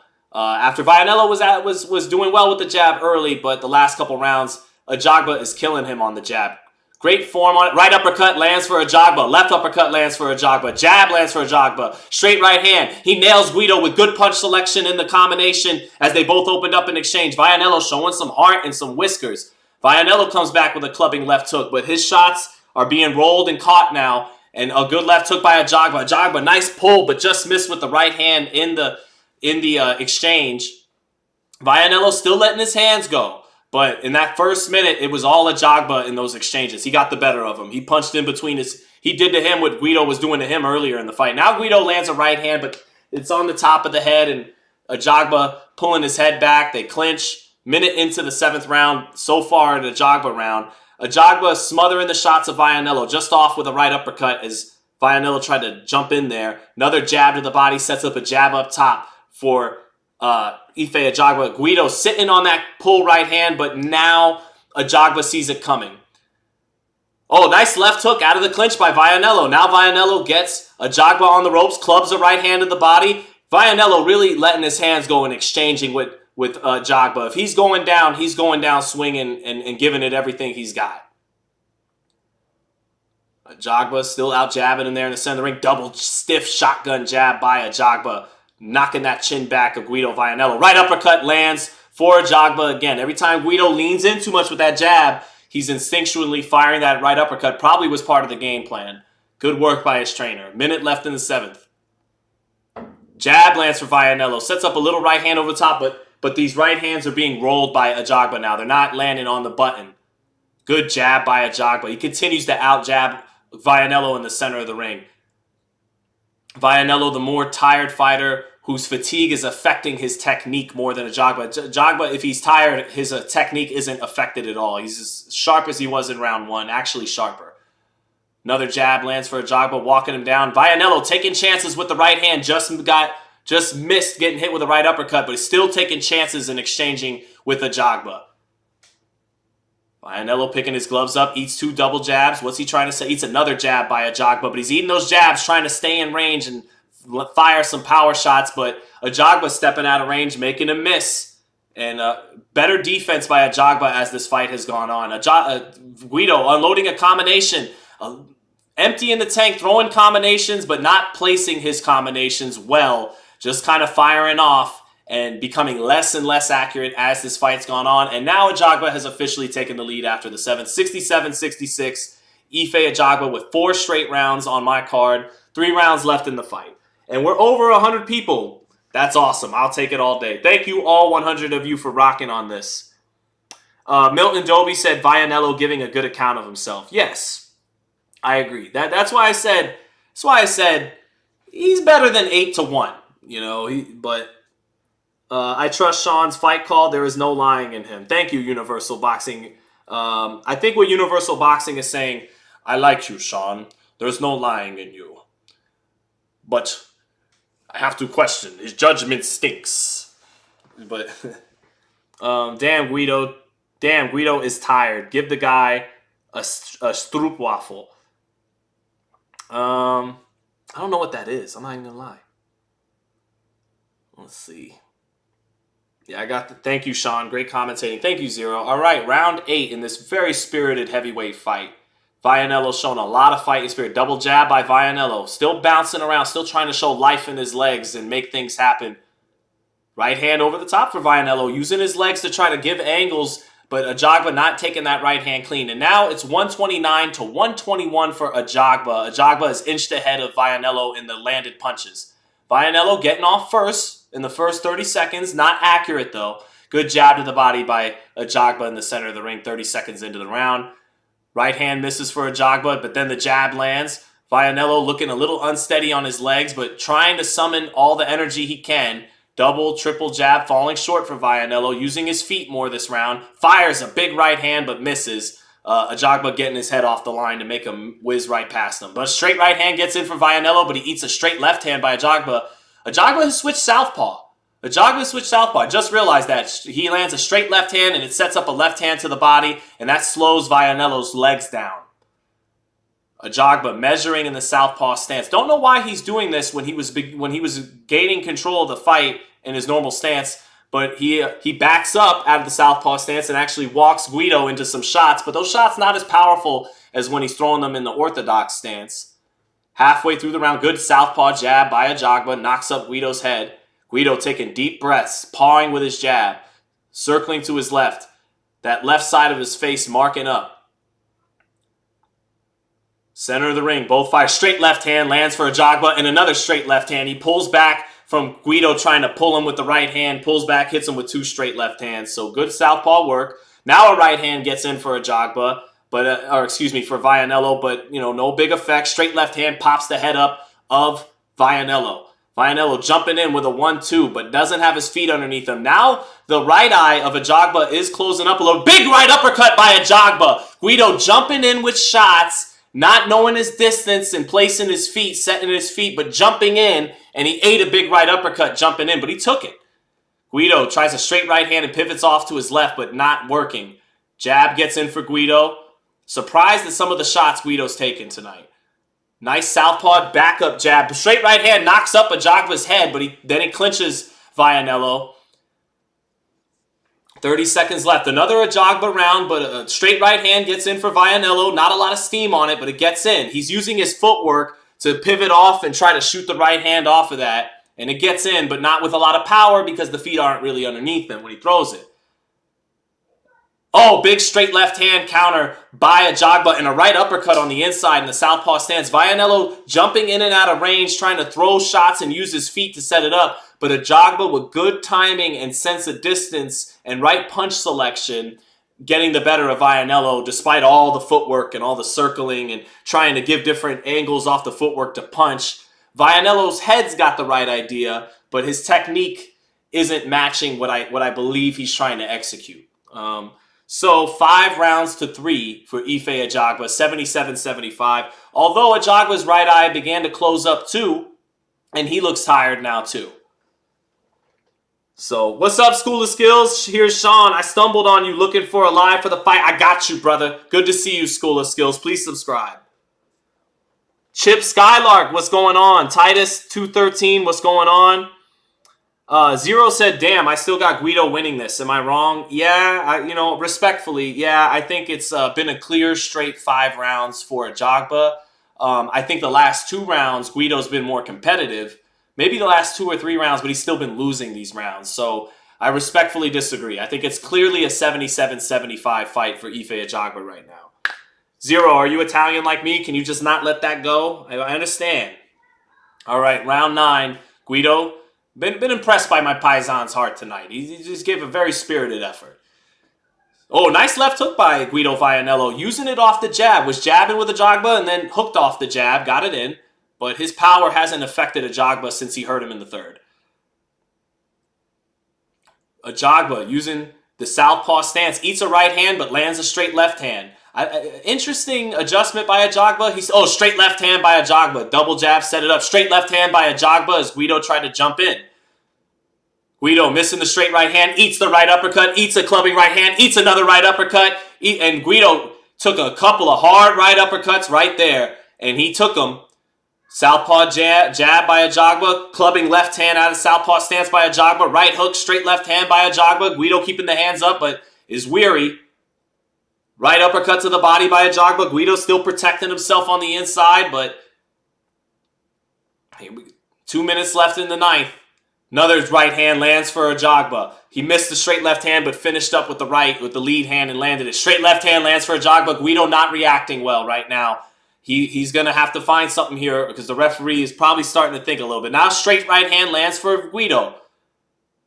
Clubbing right hand to the body lands for Guido, but these aren't having the effect and aren't snapping Ajagba's head around like each and every punch from Ajagba is snapping Guido's head around. Now Guido smothers him. Nice right uppercut by Guido. Good move with the footwork. Threw a little left hook to the body and brought the right uppercut up. Jumps in with a left hook, kind of sloppy, and clubs with a right hand. Not that effective even though it landed.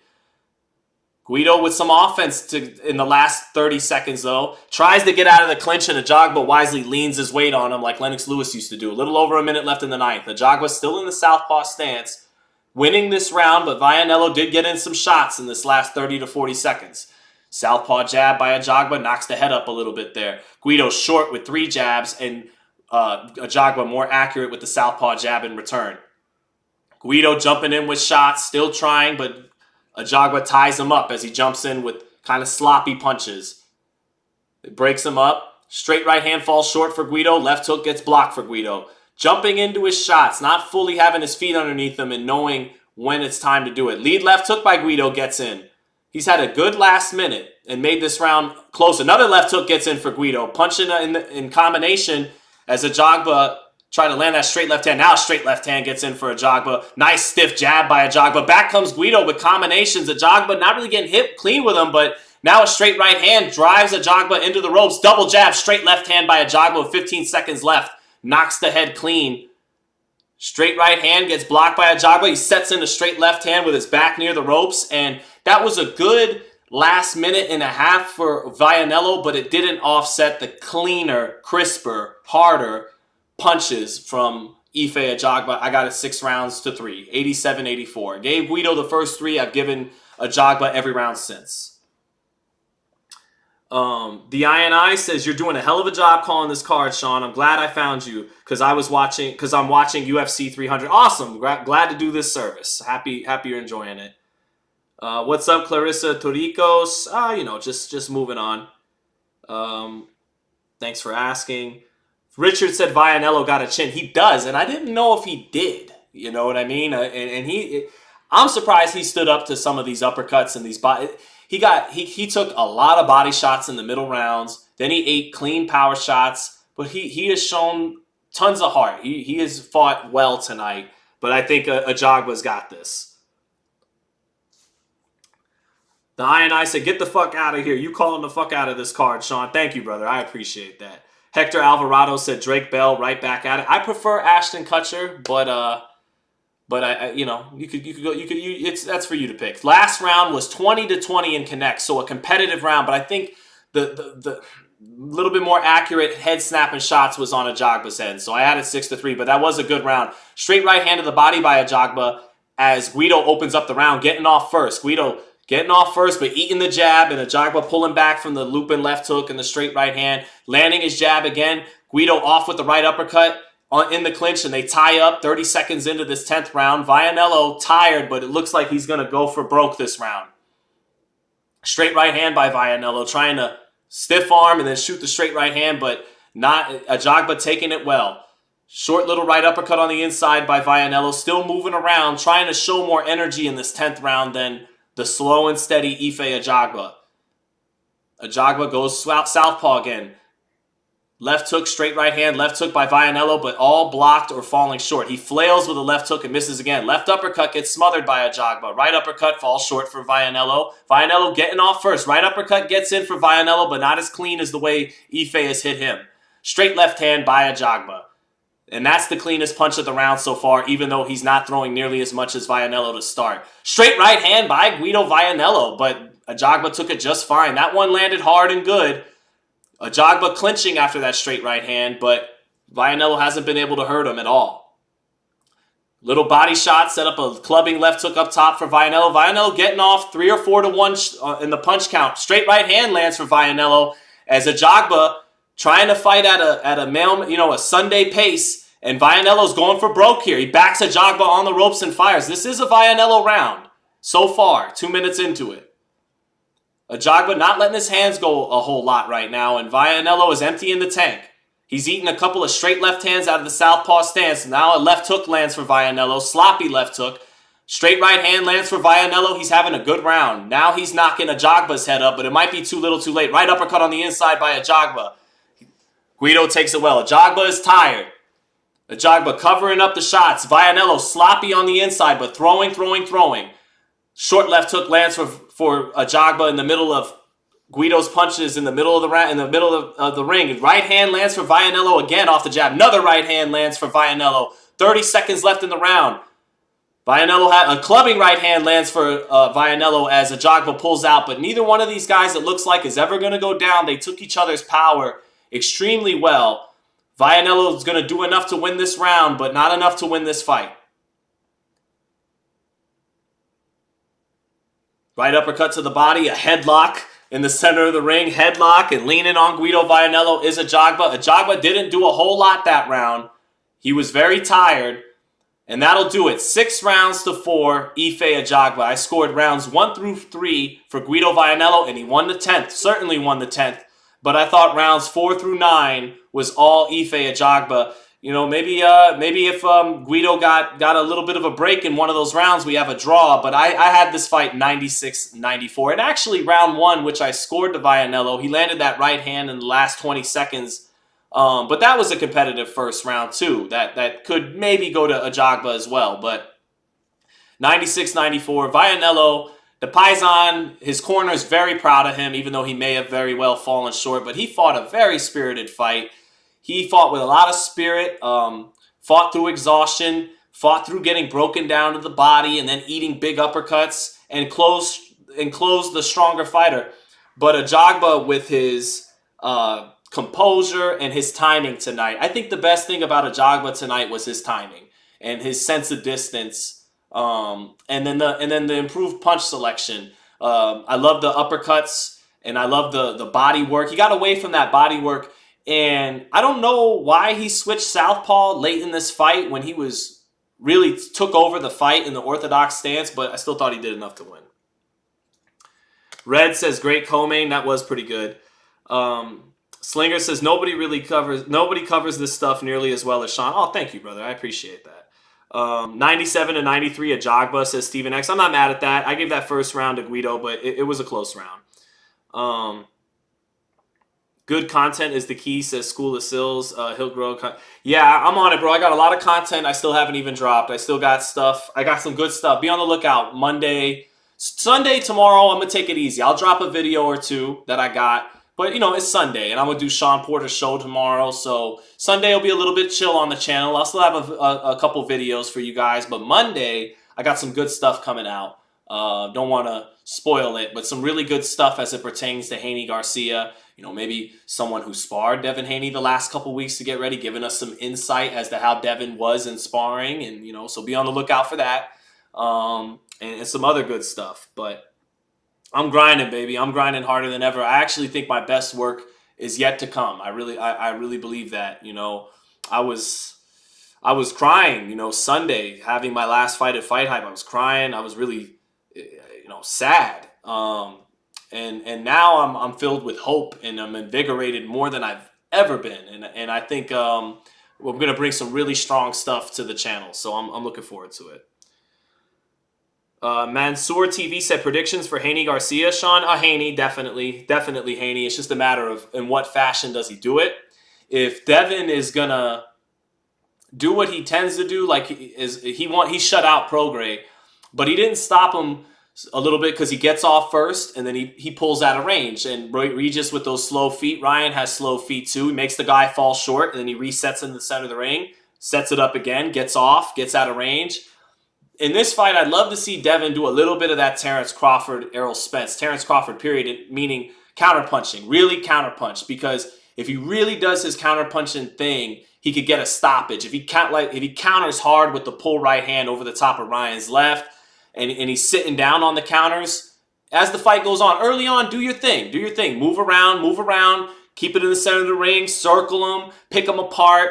But then once you get to the middle of the fight and you're in control potentially for Haney, sit down on some right hands in the counter. You don't have to load up and try to Antonio Moran him, but Ryan inevitably will be throwing punches, looking to get his lead left hook off or something. Counter with bad intentions, and you could stop him. If you just outbox him all night in the center of the ring, you'll probably have to settle for a decision if you're Devin Haney. So that's how I see the fight going. I do think in the first 3 rounds, Ryan Garcia will be very dangerous. I do think in the first 3 rounds, he'll be dangerous. Bottled chaos. I'm going to say that on Sean's tomorrow. And then the chaos will disintegrate and disseminate, and Devin will, take over the fight. But I do think for 3 rounds, it'll be tough. Milton Dobie said, do not go away again. The sport needs you. We love the quote, says Samantha. We do love the quote. Why? Is Samantha here? H Money Mob is in the house. Thank you, H Money Mob. You are the biggest subscriber count that has subscribed to me. I have to subscribe back to you, H Money Mob. My bad. But good to see you, H Money Mob, and thank you for the support, brother. And goddamn, I had no idea that you were near 200,000 subscribers. I'm trying to get on your level, bro. So congrats. Red said, do you need any editors? I probably do. That would be nice. So maybe hit me up on Instagram, Red, if you're good at that kind of thing. We do love the quote. We do. Clarissa Shields wants to fight a dude. Call her out. I'm not trying to get my ass whooped by Clarissa Shields. I appreciate it, School of Skills. You want to give me a payday, but I'm not trying to get my ass whooped by Clarissa Shields. All right, let's hear this decision. Let's hear this verdict. After 10 rounds here inside the American Bank Center, we go What do we to got? the judges' scorecards for the official decision. Nathan Cantu has the bout 96-94 in favor of Vianello. We got a split. 96-94 Vianello is the first card. 96-94 in favor 96-94 Ajagba's the second. Who got this? And David Sutherland has it 96-94 by split decision. 96. And still Ajagba. The right call. Not I didn't see 6 rounds from my Paisan. I didn't. Maybe 5. If I was just being biased because I'm Italian. But I'm not. I don't do those types of things. I had it 6-4 Ajagba. 2 of the 3 judges got it right. The third one, come on. I like Guido too. I love the guy. He's a good guy. But what are you doing over here? He didn't win 6 rounds. It's all right. Good fight. Good fucking fight. Now let's get to... I doubt that this next fight is as competitive as that. Highly doubt it. Highly. Jared Anderson looking good on the mitts. Short, compact, good catch. Now again, does Jared tuck his chin tonight? That's the main thing. Does he tuck his chin on it when he tries to, sometimes he'll drop the lead glove and get ready to catch with the other one. But when he does it, chin's up in the air. That's just the main thing I want to see from Jared. I know he could fight. I know he's got combinations. He could switch. He's got a great jab. He's got flexible upper body. He's tough. But just tuck the chin, brother. Tuck the chin. Let's see that tonight. Ryad Merhy warming up in the dressing room. All right, so we're going to do my fake-ass ESPN features. H Money said, salute. What do you think about Elijah Garcia? Oh, I love Elijah, H Money. #1 contender to fight Lara. Who do you think wins that fight, Lara or Elijah? Elijah could win that fight, H Money. He could. He could. I'm not saying he wouldn't win it right now. I don't know if I'd make it right now. That's a little quick. Give him an intermediate step up. I know it's a thin division. There ain't a whole lot of veterans that he could really fight. So I'd have to look at the Box Live rankings. But H Money, I feel like he'd be better served with another fight or two at least. Because Lara, yeah, his legs aren't what they were. But Lara right now is throwing a harder straight left hand than ever before in his career. He can't move like he once was. He's probably not, not quite as fast as he once was. He's like 40. But he is throwing a grown man strength straight left hand right now. And I'm not saying Elijah couldn't overcome that right now, but that's a very crafty, experienced guy who's still punching hard with the straight left hand. I think Elijah would be best served getting another 2 fights before jumping into that. And 2 fights quickly. He should fight 2 times in the next, let's be realistic, 9 months. That's how boxing works these days. I I don't think anybody's, on the PBC side at middleweight is knocking off Lara. Lara hardly fights anymore. So you could literally get 2 fights in while he just sits on the shelf at 40 years old and then fight him. I think that would be more advantageous to Elijah. But Elijah is like maybe the best young middleweight in boxing. I think, it's him, Troy Isley, and actually I think the Golden Boy kid is got some talent too. Eric Priest.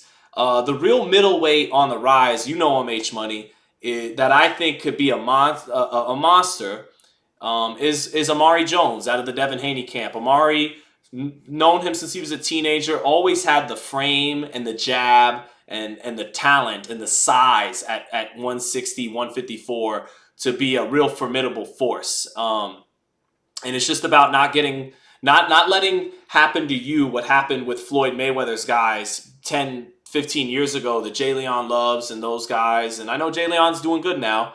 Happy to hear that. But those guys got caught up in the glamour of being beside Floyd Mayweather, and I think it distracted them a little bit. And Amari's got to watch out for that, being alongside Devin as one of the stars of the sport. He got to keep his own tunnel, and I think he is. So I think Amari Jones is a big-time prospect that still not everyone knows or believes in yet. Maybe they just think he's a Devin Haney fighter. But no, Amari has all the tools and the size to become a middleweight champion one day. And, of course, I like Elijah too. Let's see.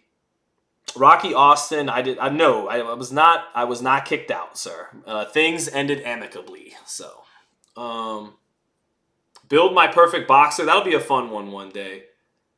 Floyd's defense. Floyd's defense. Roy Jones's overall athleticism. Muhammad Ali's heart. Larry Holmes's jab. Power. I don't know.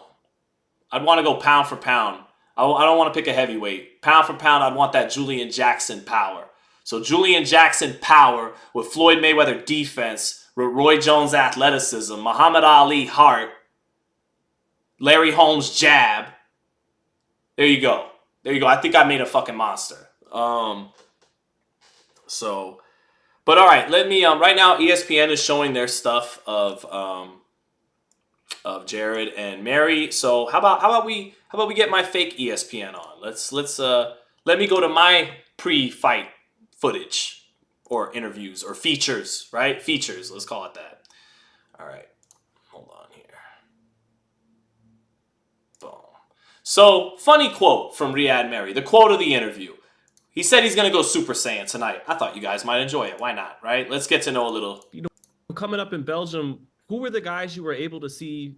I mean, we got YouTube now, but who were the guys you were able to see film of that made you want to be a fighter, that you studied the most? You mean when he was growing up? When he's first getting into boxing and in the beginning years, who were the guys that he really watched and admired? Yeah. Les combattants que tu as regardés, que tu as admirés, qui t'ont fait vouloir devenir boxeur professionnel au début de ta carrière? Pour être franc, quand j'ai commencé la boxe anglaise, je regardais pas trop en fait les boxeurs. C'est un manga qui m'a fait connaître vraiment ce monde et c'est vraiment le manga qui m'a fait connaître ce monde de la boxe. Et puis au fur et à mesure des mois d'entraînement, j'avais envie de me perfectionner et je commençais à regarder d'autres boxeurs pour prendre leur technique, faire l'éponge, quoi. To be honest, when he started boxing and growing up, it's not a fighter or fighters that inspired him.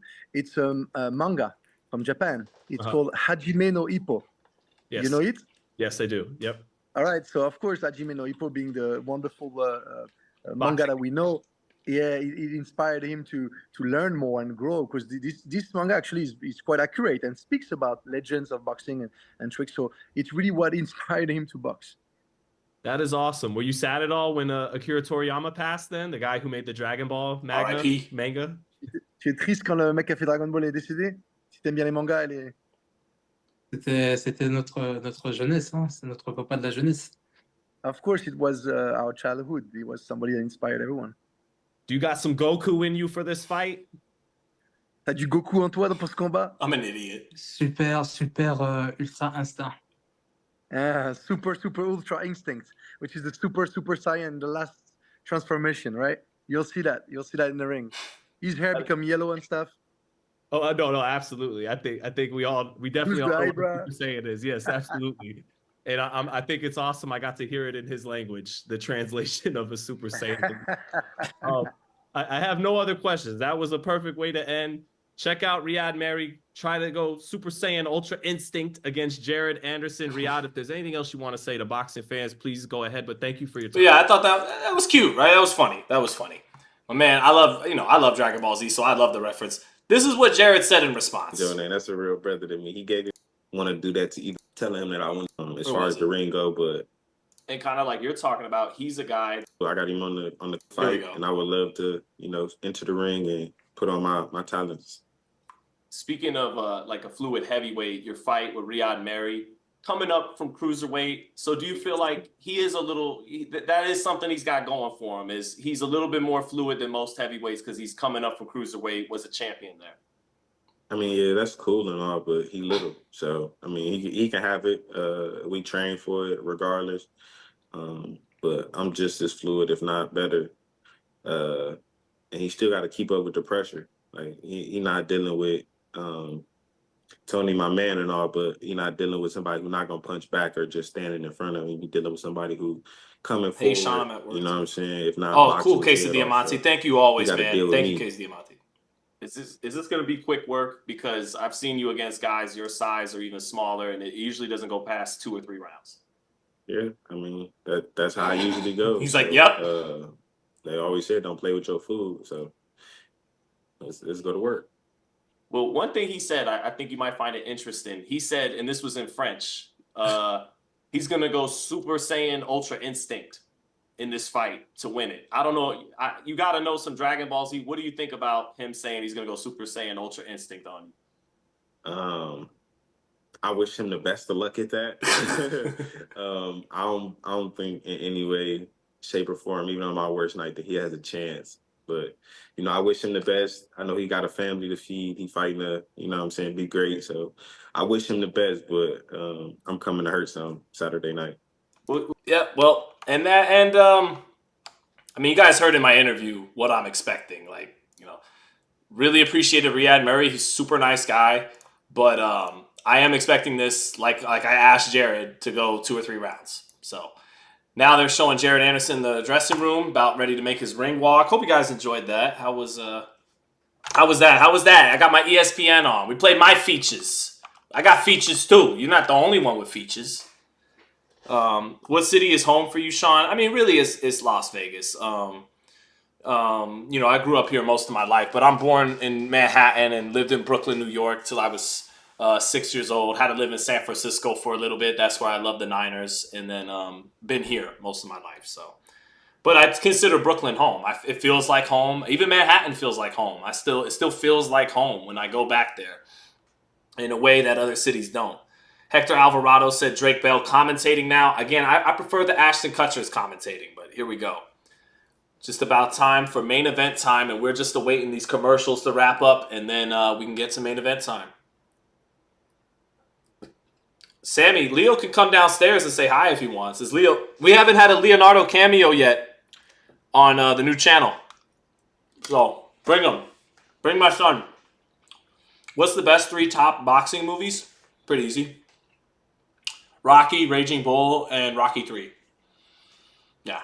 Oh, well, I really love The Great White Hype. That's a fucking amazing movie. So funny. Not only is it funny, but it's a film that really knows boxing. Like it had to be partially written by someone who really knows boxing. And I actually talked to Neil Leifer, who originally pitched The Great White Hype, and then it wound up. It was really like his script at first, the photographer Neil Leifer, and it was supposed to have Bill Murray was supposed to play the main role, and it was supposed to come out in the early 90s, late 80s. It didn't wind up going down that way. It was Jeff Goldblum instead of Bill Murray, and kind of a different concept in some ways, I believe, than the original script. But that was a great movie.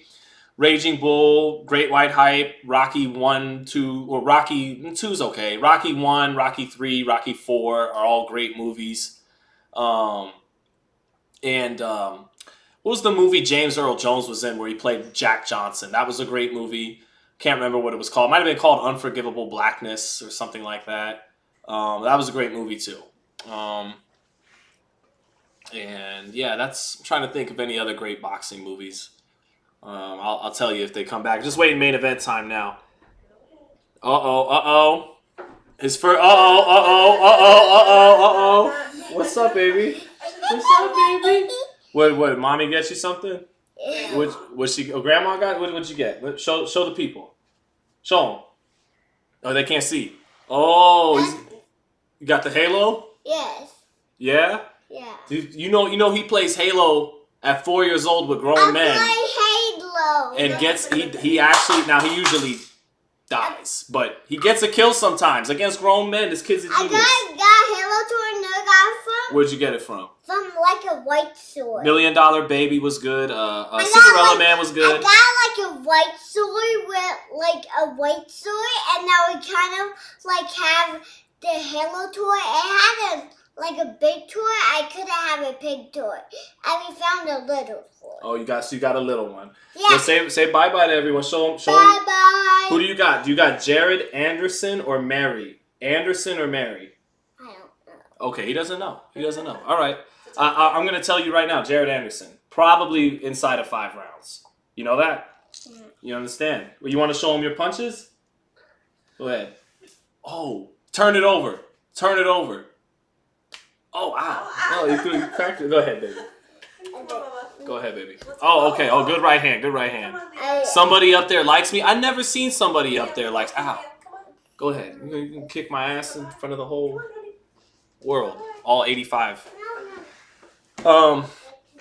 Yeah. All right. Ryad Merhy coming to the ring. Let's go. Thanks, Leo.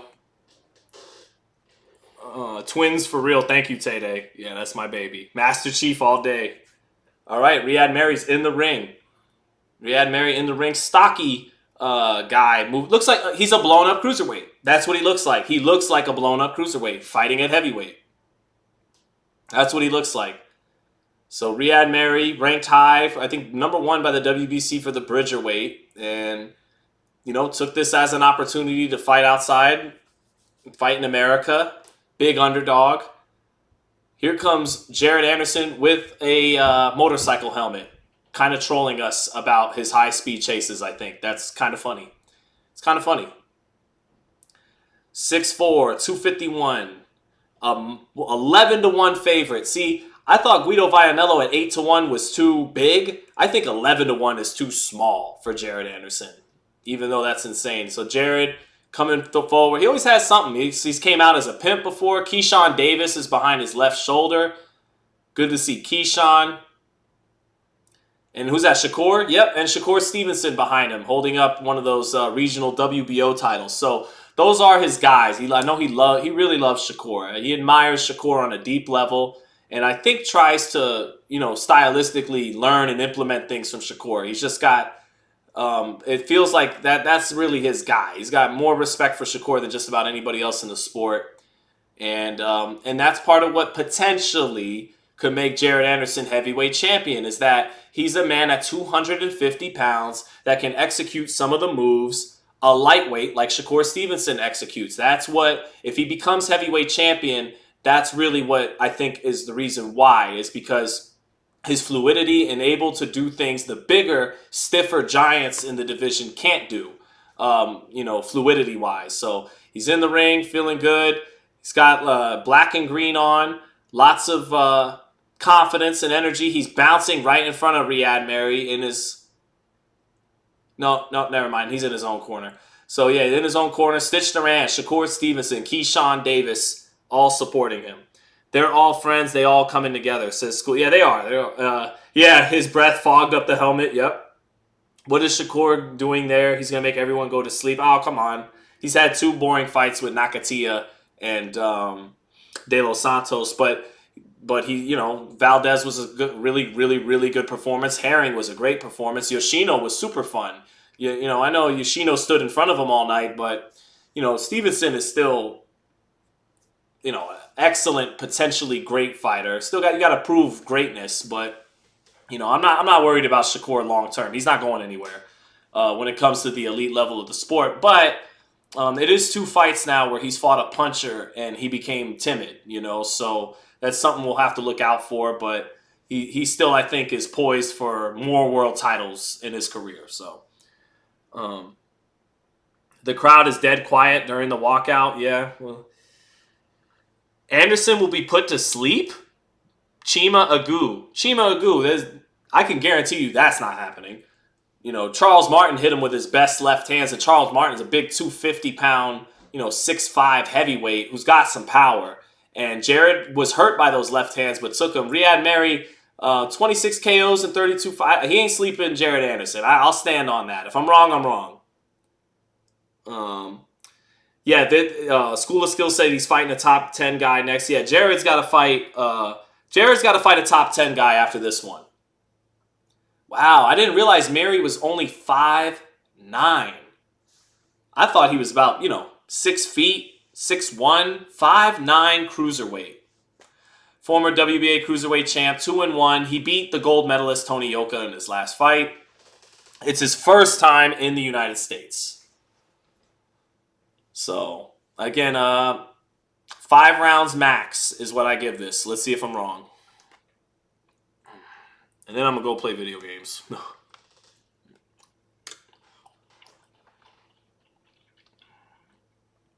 Jared, career rounds, 46. He's only lost 1 round out of 46 career rounds on the cards. I think Martin took more than just 1 round when they fought last year, though.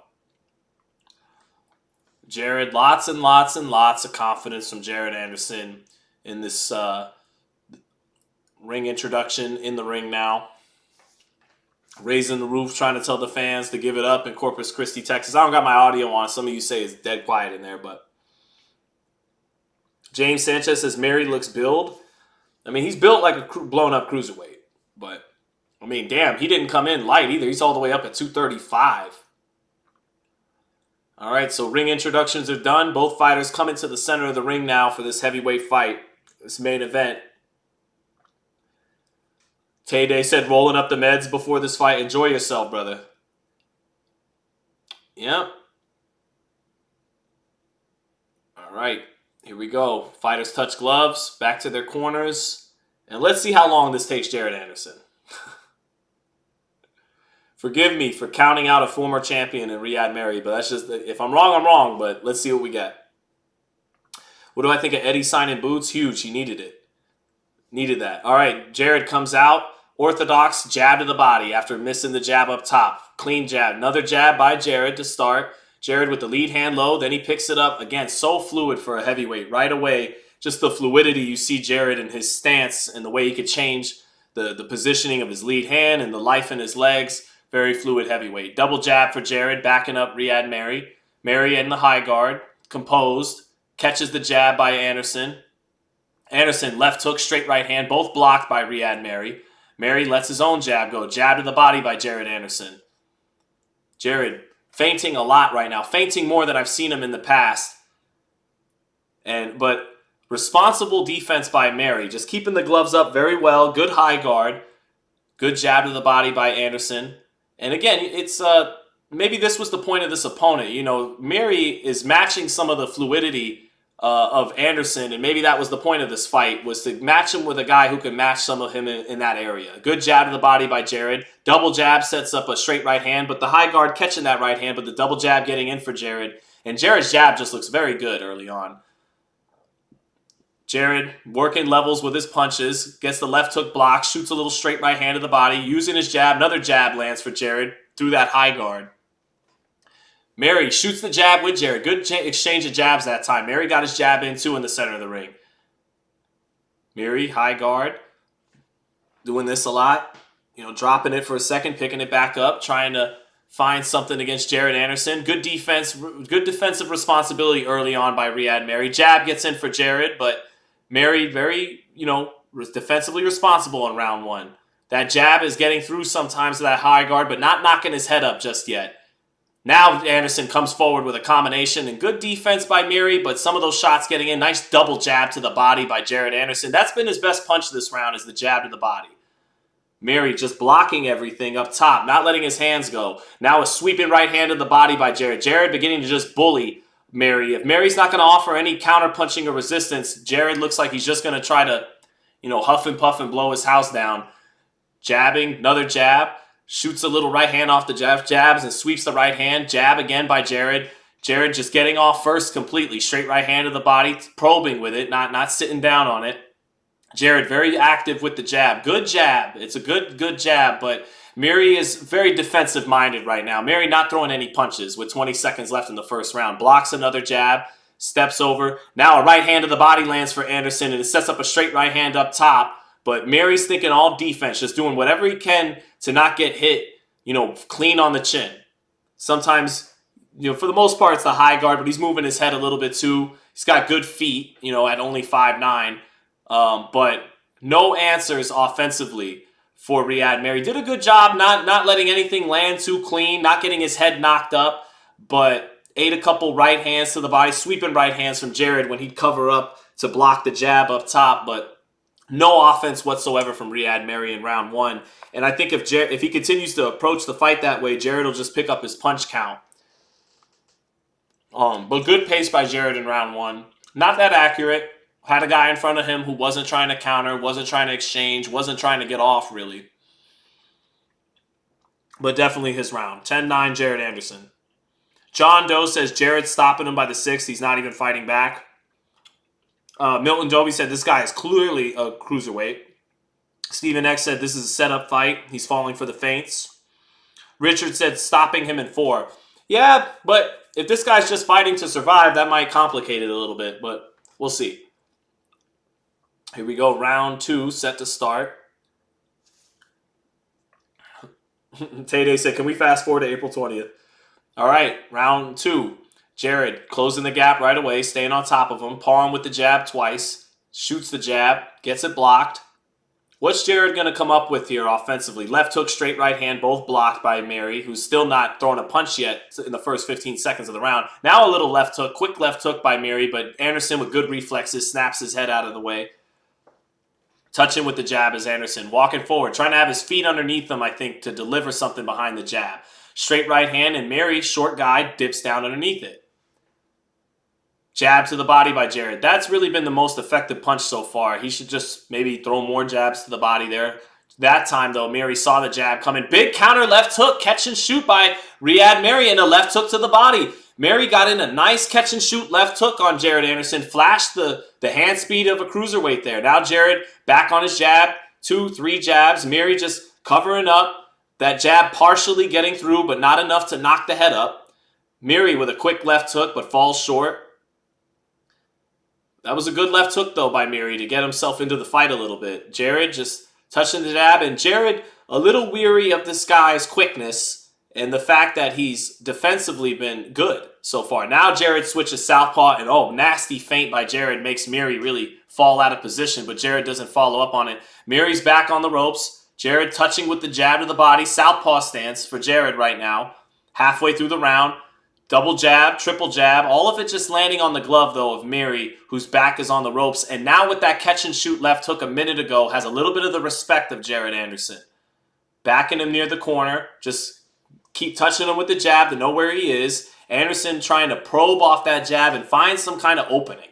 But Merhy, again, is quicker than your average heavyweight, and I think Anderson is a little, weary of that. Jab to the body by Anderson. Lands clean. He gets Merhy on the ropes again. Double jab. But Merhy just totally covering up on the ropes. Shelling up. Now he steps off to the left. Anderson pinning him near the ropes again. But the defense of Merhy is causing the offense of Jared some problems. Merhy just covering up on the ropes. Catching. Good high guard. Not a lot getting through. Jared touching with the jab again. Mary's definitely not going to win a round doing this. Now a nice little combination sets up a straight left hand to the body by Jared. He might have to do that and work the body. He's got to try to find some openings here. Merhy just not giving him a lot of openings. Fighting extremely defensively responsible and cautious. High guard on the ropes. Not looking to counter. Just a southpaw, constant southpaw jab by Jared Anderson. Probing, but not landing. And there's a good counter shot by Merhy again. Jared tried to commit to a straight left hand. Merhy was quick with the counter. Jared pulled out with his chin up in the air and made him miss. But that technical flaw showing up again right there. That's the end of round 2. 2-0, Jared Anderson. Ryad Merhy not trying to win this fight so far, really, but has been quick on a couple of counter punches that have Jared not, I think, wary of the power, but wary of getting hit. You don't want to get hit, have your head knocked up, even if it doesn't hurt. And 2-0 Jared, but, you know, Merhy playing stinker pretty well, spoiler pretty well. Not letting him look impressive just yet. Alec Villa said chin is open, Sean. Yep, I saw it, Alec. When he pulled out from that last counter in the last 20 seconds, he got away from it, but his chin was up. Yeah, I saw it. Not good.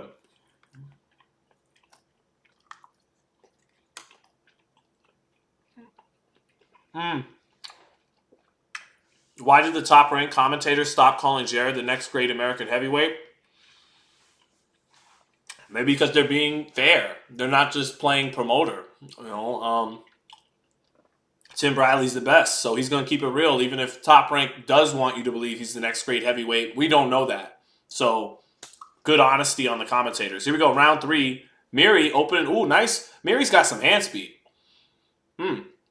Merhy's got some hand speed, and he's a little trickier than I thought he was going to be. He can counterpunch. Nice jab by Merhy. He out-jabbed Jared Anderson there 15 seconds in the round. Knocked Jared's head up. Jared on the front foot lands his jab. And now maybe Jared could land something if Merhy starts to open up a little bit. Merhy stepping off in the middle of the ring. Hands up, high guard, catching the jab, catching another jab, batting it down with the right glove. Catching the double jab, straight right hand. Catching another jab on the high guard. Double jab again by Jared. Catching it on the high guard, but that's work for Jared that'll, you know, pile up a lead in the round. But virtually everything Jared's throwing up top is getting blocked. And some of it gets through, but not to the point where he could snap the head up. Now Merhy near the ropes. Double jab by Jared. Little left hook, straight right hand, but none of it really that effective. Merhy with little subtle head movement out of the high guard and either rolls it off or catches it. Merhy stepping over to the left, not really throwing any punches right now. Sweeping right hand, jab. Merhy just covering up very well when he gets his back on the ropes.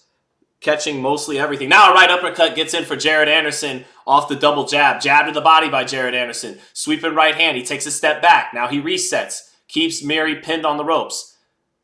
Nice jab again from Anderson. Merhy trying to con his way through the fight. And Anderson doesn't want to let him. Nice feint by Anderson. Sets up the jab up top. Nice left hook to the body by Jared Anderson. And he has found something a little bit to the body in the last 30 seconds. Now Anderson pivots off with a right hand, uses that foot speed, and comes with a left hook off the pivot to his right. Straight right hand lands for Anderson. The offense coming alive in round 3 for Jared Anderson now.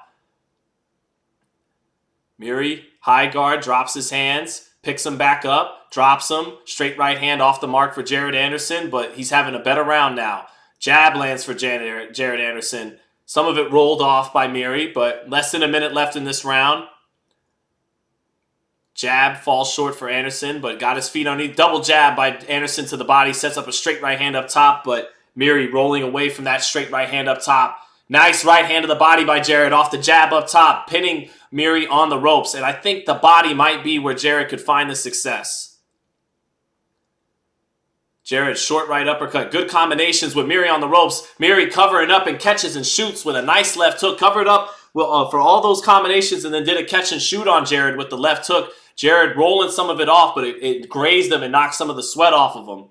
15 seconds left in the round. Another Jared Anderson round. Merhy not doing nearly enough to actually win these rounds, but doing a great job of playing spoiler, stinker, where he's just going to make sure you don't look good. Good counter right hand by Merhy in the last 5 seconds, and that's it for the round. Jared opened up with a jab, and Merhy came with the pull right hand over the top, and then came with a left hook to the body. Good hand speed by the former Cruiserweight champ. 3 rounds to nothing, Jared Anderson, but he's a little frustrated. This guy has a very frustrating style. He's not really trying to win. He's just doing enough to fuck your night up. But yeah, Jared, 3-0. Alec Villa said Jared is about to go in his bag. I would like to see him that body, man. That body was he landed a beautiful left hook to the body halfway through. The double jab set up a sweeping right hand to the body. And I think that's what his trainer's telling him. Right now, he's like, Jared's frustrated in the corner. His corner's trying to tell him to do something, and Jared's looking at him like, I'm trying, man. Like, what you want me to do? The guy is just covering it up. Tay-Day says 3-zip. Anderson fights a snooze fest so far.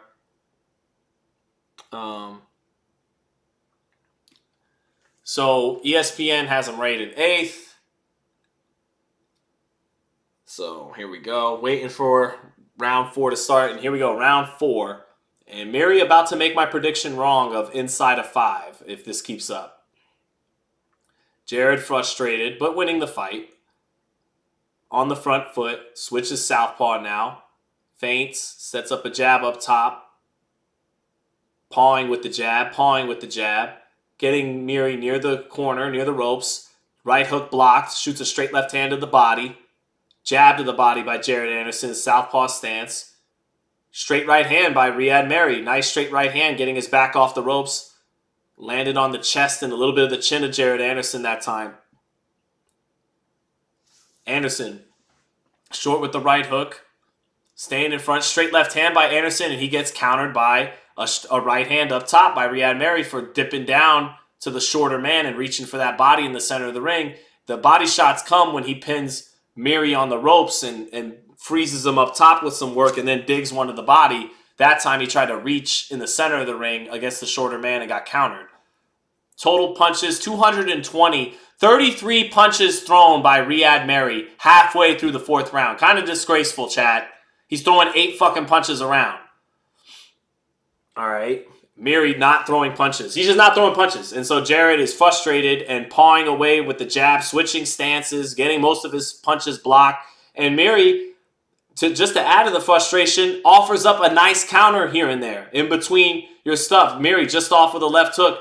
Jared missing with the jab, missing with the jab again, gets the jab blocked. Little over a minute left in the 4th. Merhy misses his jab, actually throws one in the center of the ring. Jared, hands up, picking the hands up in the orthodox stance, shoots the jab, but can't really find Merhy. Merhy lands a jab, and Jared tried to take his head off, pulling on a right hand over the top of the jab, but didn't get it in. Jared getting the jab blocked again in the center of the ring. Merhy feints like he's going to do something, takes a little half step back, stays in the center of the ring. Merhy positioning himself like he's trying to set something up, but not letting his hands go. Jab to the body by Anderson. Anderson just not able to find anything offensively tonight right now. And I think part of it, he's letting frustration play a role in it. You watch on the outside looking in, it looks like there's a few things that he did that last round that he could have kept followed up on, but he hasn't gotten back to them. He's allowed Merhy to keep this fight in the center of the ring in the 4th instead of driving him to the ropes where he's had some success.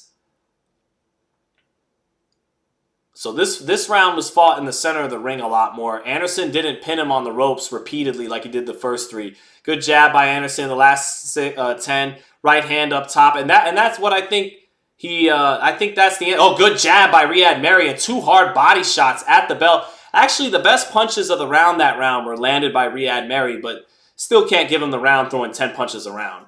So 4-0 Anderson, but actually the better punches that round may have been Ryad Merhy. I don't know, man. Playing Teddy Atlas for a minute, I think Jared would be better off continuing to get him to the ropes and the body, freezing him up top and then dip into the body. But I get it. This guy he's got quick hands coming up from cruiserweight, and he's a sneaky counterpuncher. So this is a frustrating fight right now for Anderson. What's up, L. Lee? What's up, JK Productions? Chima Agu said Chima Agu, who said Ryad Merhy's going to sleep Jared Anderson. I said he was crazy. I still don't think that's happening. I got him down at least 3-1, if not 4-0. But he does have some sneaky counter punches, to be fair to you. 0 to 100 said, not going to lie, looks like he got a plan if Big Baby gets frustrated. But you know what, though? Once he fucks around and actually tries to win, good left hook by Ryad Merhy to step up. But if Merhy really tries to step up and tries to win and not just play spoiler, that may finally provide the opportunities Jared needs to land something. So we'll see. First 20 seconds, and Merhy came out with some quick shot. Good jab by Ryad Merhy. Good first 20 seconds for Ryad Merhy. A little more active to start this round than in rounds past. So Merhy, you know, been crafty in there. You can see why he was a world champion at Cruiserweight. Merhy, good defensively here in the first minute. Double jab lands for Jared Anderson. That time he slides the right hand off easily, but that double jab did get in for Jared Anderson. Lead left hook gets blocked for Jared Anderson.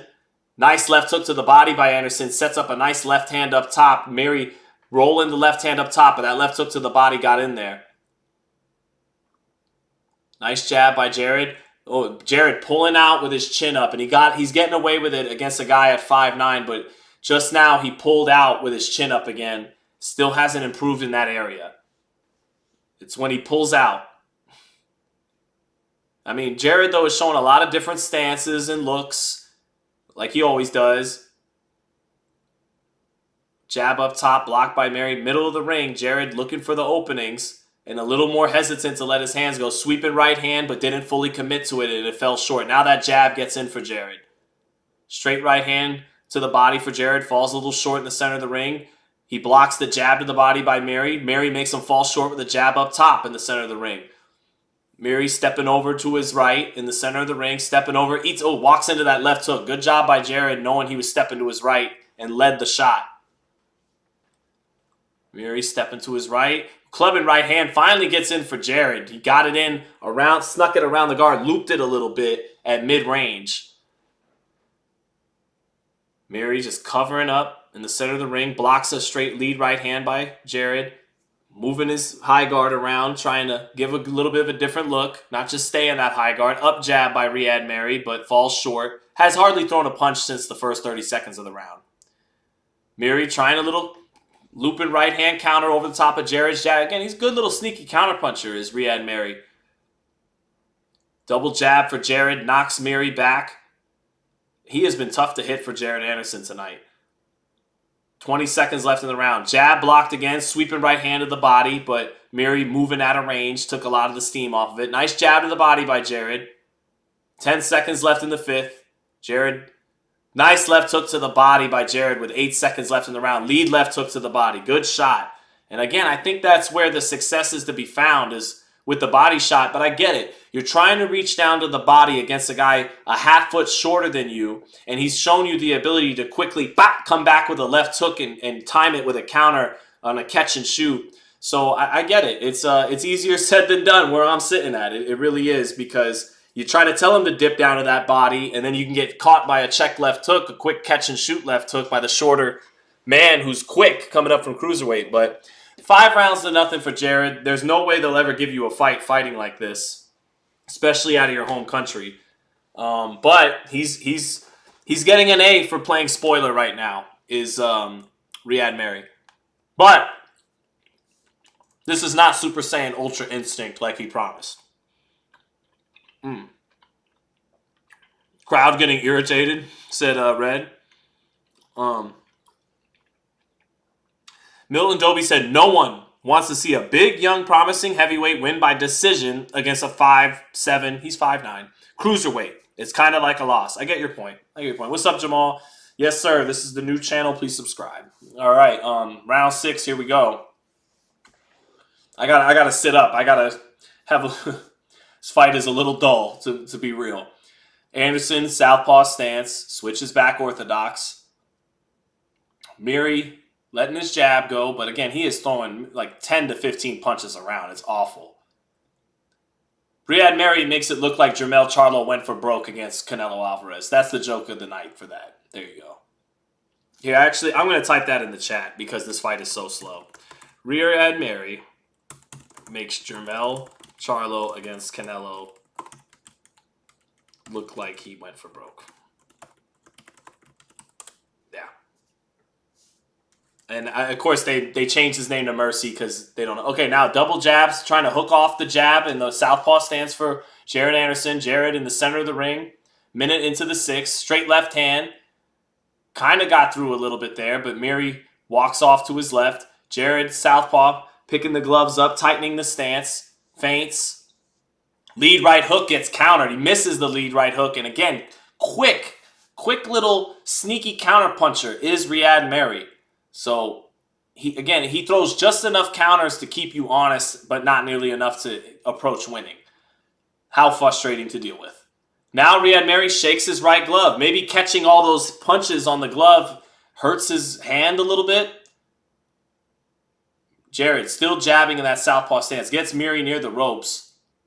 Merhy in the corner. Covering up in the high guard. Left hand gets through a little bit for Jared. He picks the glove down and shoots the straight left hand. Jab to the body by Jared. Straight left hand blocked. And Merhy tries to come up with a big left hook. Quick counter off the ropes. But Anderson sees it coming. Uses that longer frame to just pull back out of it. And then reset position. Merhy falling short on Anderson's chest with a right hand. But Anderson still pulling out with his chin up in this fight. Jabbing by, oh my God, he feinted him so bad that Merhy dipped down on the feint nasty, bit on the feint nasty. 40 seconds left. Merhy's back on the ropes, just playing defense. Eyes are open. He's got a good defense, says Ryad Merhy. Got good vision. He keeps his eyes on everything. Jab to the body by Jared. Jab up top. Nothing really landing for Jared. This guy is hard to hit. Even on the ropes when he's playing all defense, he's hard to hit. Good jab to the body by Jared. But virtually hasn't been able to hit this guy with anything really hard and flush and clean. 15 seconds left in the round. Merhy just covering up on the rope. Straight left hand gets in, but Jared has to take something off of it. Right hook to the body gets in for Jared. And Merhy walks off the ropes, bounces back to his corner, and that's it for the 6th round. 6 rounds to nothing. Jared trying to keep himself engaged and does a little run back to his corner. Now they're showing the fighter of the night, Abdullah Mason. What an amazing straight left hand that he dropped his opponent with early in his fight tonight. And then showing the inside game, exploding on the inside, digging to the body and finishing up top with the right hook, with the uppercut. He looked like a future monster, a future top 10, top 5 pound for pound fighter tonight, did Abdullah Mason. So Tay said this fight is terrible. It really is. What a terrible fight to kick off the live round by rounds here. But whatever.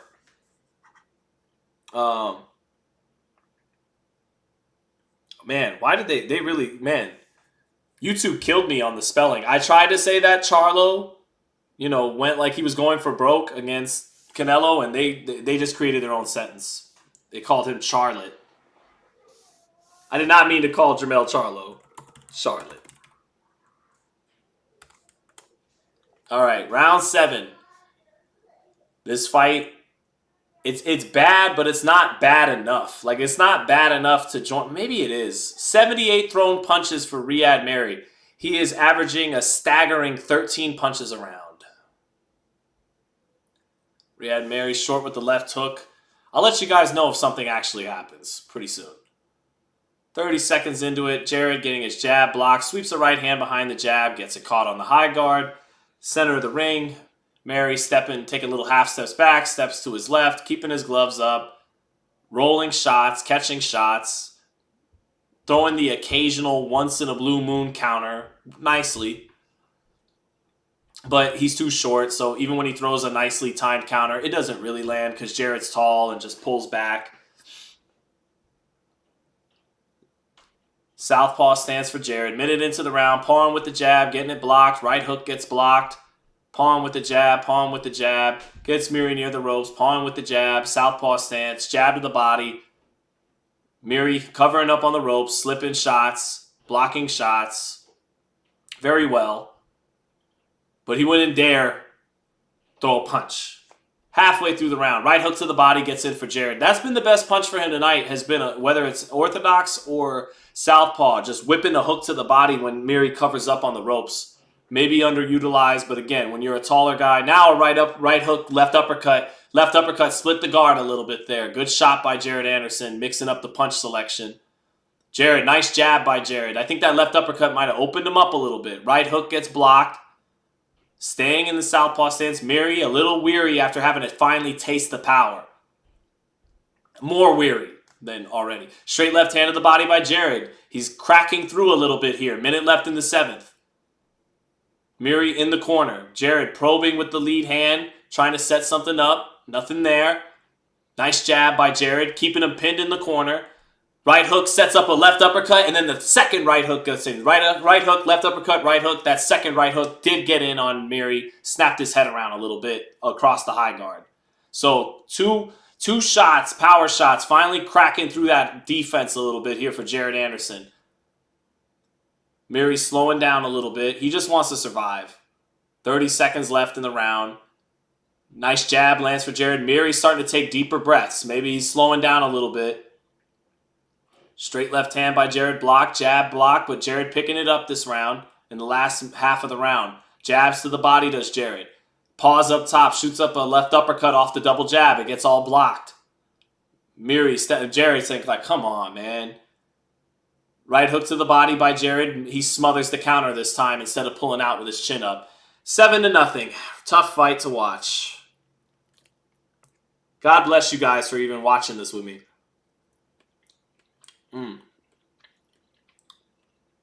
Man, Jared does not know how to cut off the ring, says Milton Doby. Chima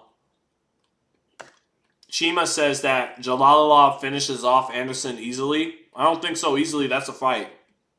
That's a fight. Alberto says he thinks Bob left the arena. I mean, for sure, some of this is on Jared. But some of this is, a lot of this is on Ryad Merhy, man. That man did not come to win. Smart, though. Smart. He knows if he tries to win, what'll happen.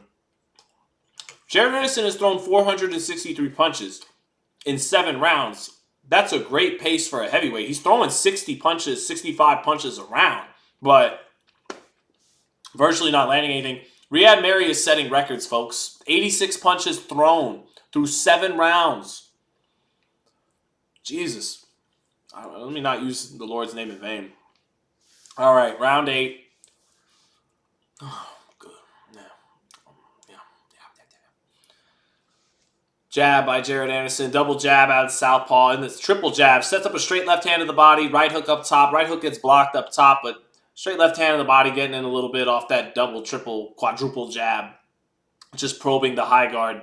Trying to make sure those hands are going to stay frozen up there and then shoot it to the body. Double, triple jab again by Anderson. Straight left hand by Anderson. Jab by Anderson. All caught on the gloves by Merhy.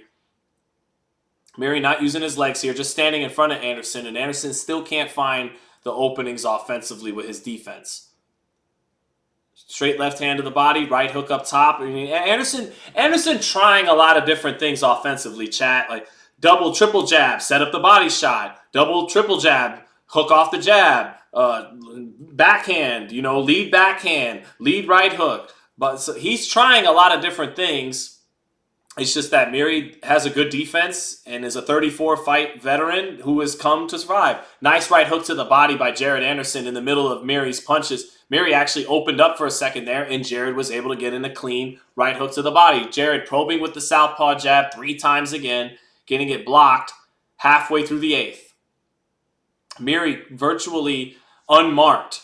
So he's been awful to watch, but his defense has been good.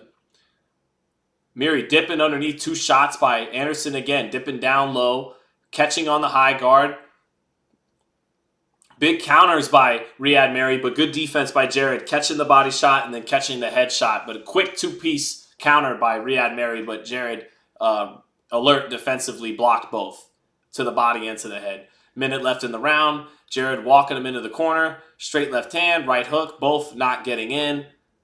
Merhy doing a good job, whether it's Merhy's moving his head more, using the high guard, and then just mixing it in between the high guard, rolling shots subtly, or sometimes dipping down low, doing a couple of different things defensively. Merhy just taunted Anderson for blocking again. Anderson got him on the ropes, straight left hand, right hook, and he just kind of taunted. Oh, hard straight right hand to the body by Ryad Merhy. He's had some hard shots this fight, but has hardly thrown punches. So, yeah. Anderson switches again. Jabs twice. Gets it blocked in the orthodox. Oh, there's a hook that finally gets in for Jared. I don't think Merhy expected it. That was quick by Jared. Thought he was going to throw another jab. Good defense by Jared. Got underneath the counter right hand. Not easy to get underneath a shot from a guy 6 inches shorter. Good jab by Ryad Merhy. Jared comes back with his jab. Straight right hand to the body by Ryad Merhy. Right at the bell. But again, he threw like 10 punches. So 8-0 Jared Anderson. Will this fight just end already? Fuck! Sorry.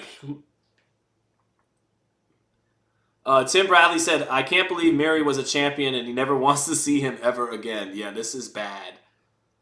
140 of you. I feel bad for you for joining me tonight. Don't leave, but Tim Bradley says he hopes Merhy never comes back to America. Yeah, I get it. Yep. Tim Bradley says, I hope he stays his ass in Europe. Yeah, I hear you, Tim. This is fucking... Let me watch my mouth. That has some level of professionalism. This is brutal. This is brutal. Man. I want to know, what do y'all expect Jared to do?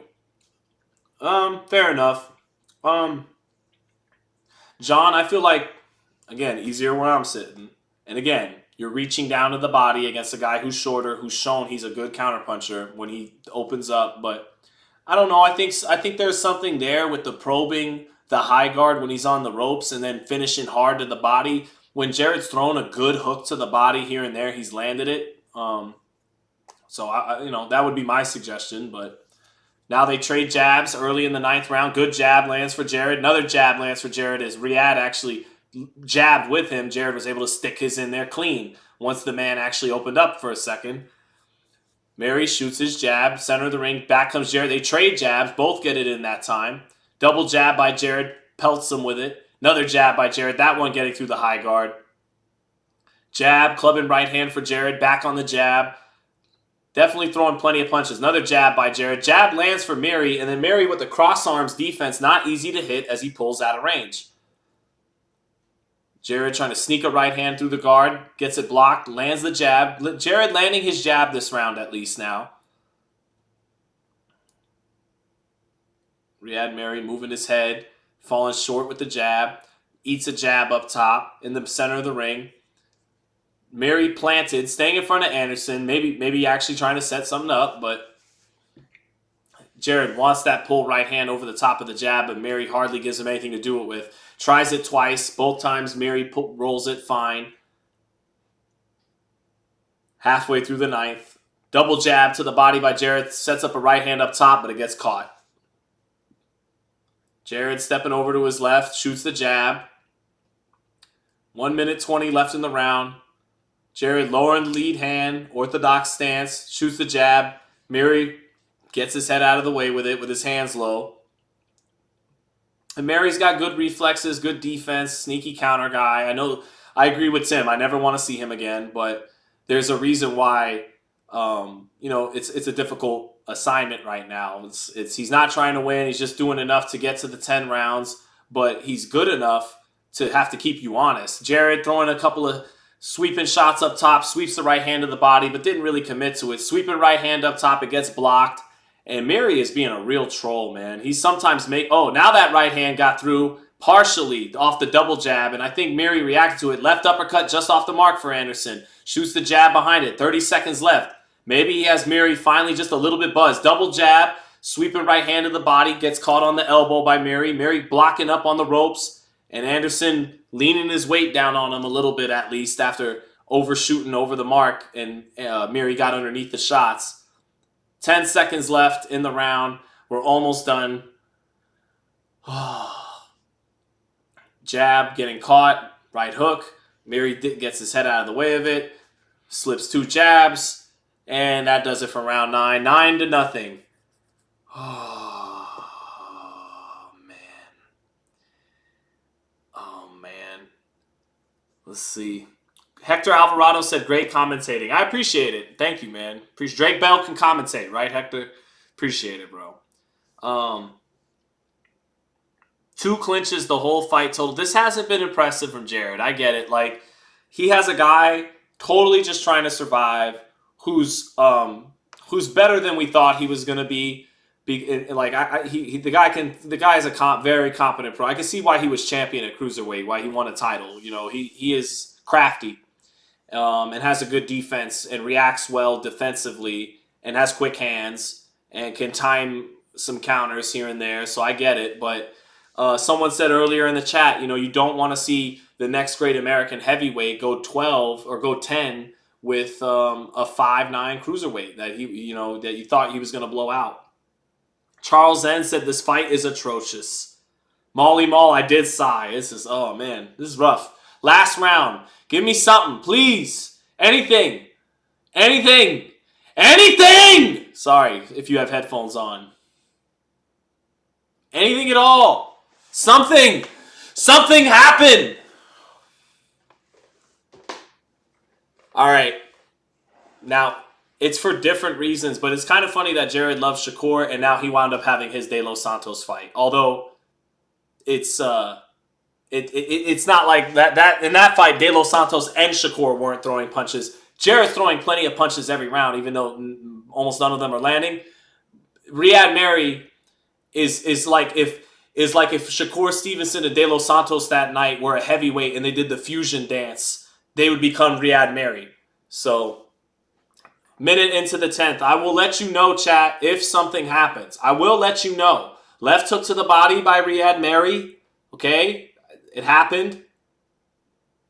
Jared short with the jab. Merhy short with the jab to the body. Merhy with a nasty two-piece jumped into it. Jared with the chin straight up, but against a guy 5'9", able to get away with it, make him fall short with that nasty two-piece by Merhy. But again, against real heavyweights, not a 5'9" cruiserweight, that pulling out with the chin, and right there, Jared gets hit with a right hand, pulling out with his chin down. Halfway through the 10th round, minute and a half left in the fight. Jared touching with the jab, and he's probably just about ready to go home and have this be over with. Knows he's got the fight won.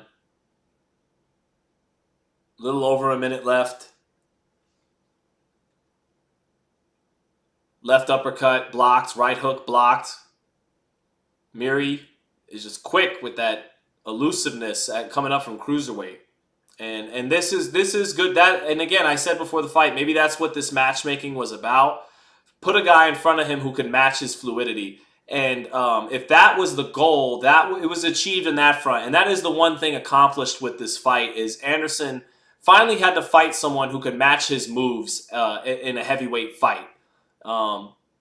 Anderson catching, rolling off some of the shots. 30 seconds left in this atrocious fight. I'm not going to be too hard on Anderson.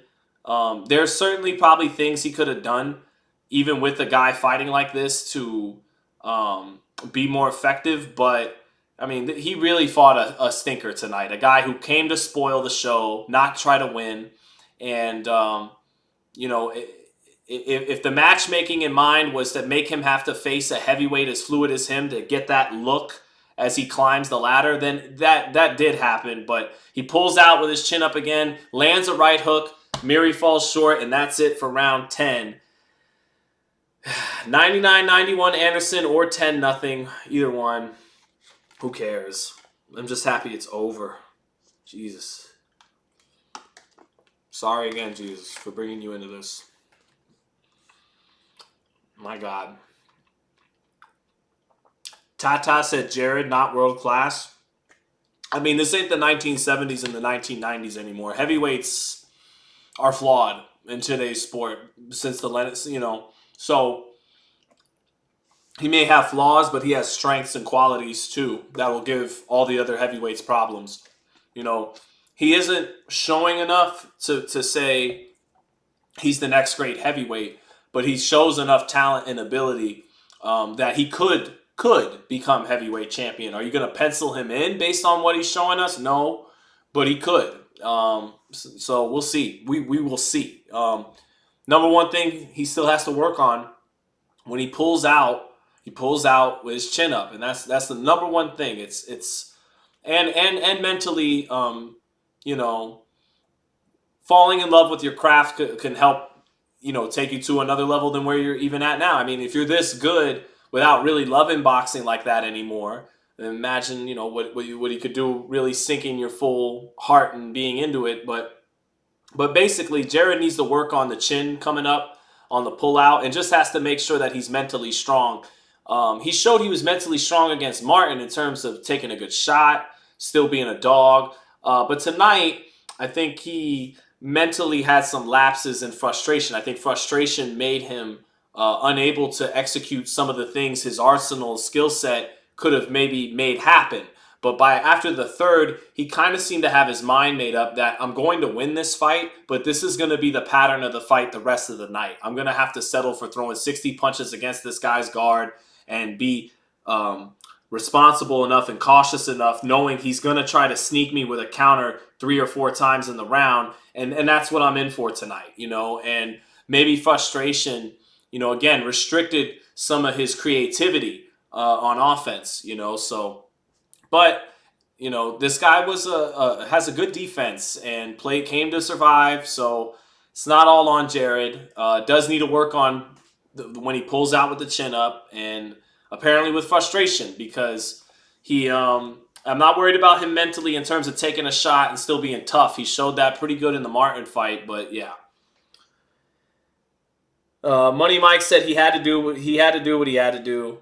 Lionel Watson said Ryad didn't go Super Saiyan. No, that was a lie. He did not go Super Saiyan or Ultra Instinct or any of that. Sean, you and the compadres here were the only enjoyable aspect of that fight. I appreciate that. Thank you. Thank you, Milton. Like to see Jared Anderson take on Kevin Lerena next. That's not bad. Lerena also beat Merhy. He's a step above. He also had Daniel Dubois in trouble. And ran Justin Huney close last time. That's a good one, Gatekeeper. You'd rather see Lerena instead of Dubois, because stylistically, or ESPN Plus didn't even show the decision. Damn. Oh no, here it is. No, they got it. Here comes the decision. Hold on. Who would I like to see Jared face next? I don't know, man. I wanted to see him blow this guy out and then move on to Hrgovic or Zhang. Or I want the Frank Sanchez fight. That's the fight I want. So that's a 50-50 type fight. I'll give the edge. Oh, Jared quickly dapped him. I was like, get the fuck out of here. But, man, that was terrible. Let me hear what Jared says quickly here. CompuBox history. That's bad. So he set a CompuBox record. The entire day of sports. Did Ryad Merhy tonight? With Sports Center coming your way right now. They're not even. Are they even going to interview Jared in the? They're not even going to interview Jared. Jared isn't. You know, he looks frustrated. Yeah, I don't even know if they're going to interview Jared after. Let's wait. Shout out to Jared. Didn't start ugly crying again. Molly Mall says Abdullah Mason won the night. Indeed he did. Yeah, I like the Frank Sanchez fight. Although, yeah, School of Skills said Sanchez will just run. Yeah, that's a potential. But he didn't do that against Ajagba, man, who won tonight. He schooled Ajagba.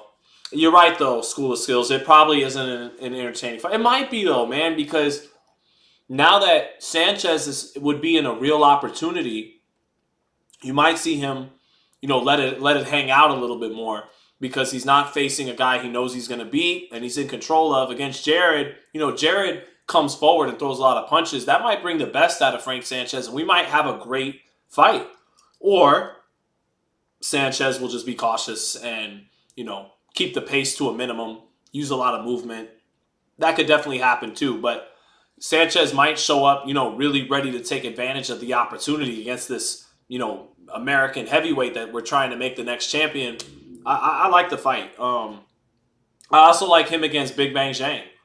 So, him and Hrgovic, Zhang.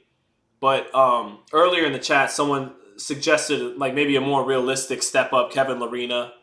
I might be Moises Atuma or the Russian Mike Tyson or the real future of the heavyweight division, says Coda. I actually have to watch more Moises Atuma. Coda said, what's going on, Shawnee boy? What's going on, Coda? Good to see you in the chat, brother. Good to see everyone here. Unknown Samurai, what's up? Unknown Samurai said, that's what I'm saying. They're trying to move on from this fight. ESPN Plus ain't messing with this. Yeah. Okay, here's Jared now. Big Bang Zhang would have annihilated Jared. Do you want to get him killed, Sean? I'm not so sure of that, man. Styles make fights.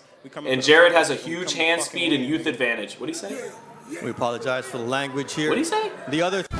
These new menu items. Oh, baby, make sure y'all be there. Make sure y'all don't be square, man. Y'all know how we do. Appreciate it. Tess, we send it back to you. Wait, what'd he say? Hold on, I guess he cursed a second ago. USA heavyweight champ, Jared. Xtandi is better sleep. I'm trying to get to. I had to rewind, Chad. I want to hear what he said. Alec Villa said, Sean, let me know when you in the DFW. I will, brother. I'm sure I'll be back in Dallas Fort Worth at some point near future.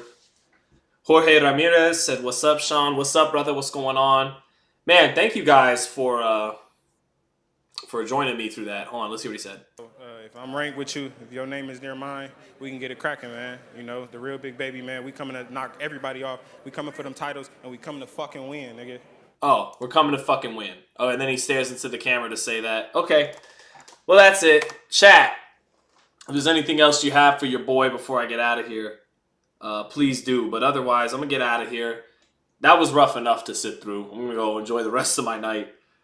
Big Baby versus the real Big Baby next. Molly Mall. That's a pointless fight. You know, Miller isn't anywhere near a contender anymore. I'd like to see Jared versus Torres Jr. Too soon. Two guys they're trying to build in the fight. You know, it'd be, one half prospect, half contender in Jared Anderson against a complete prospect in Torres.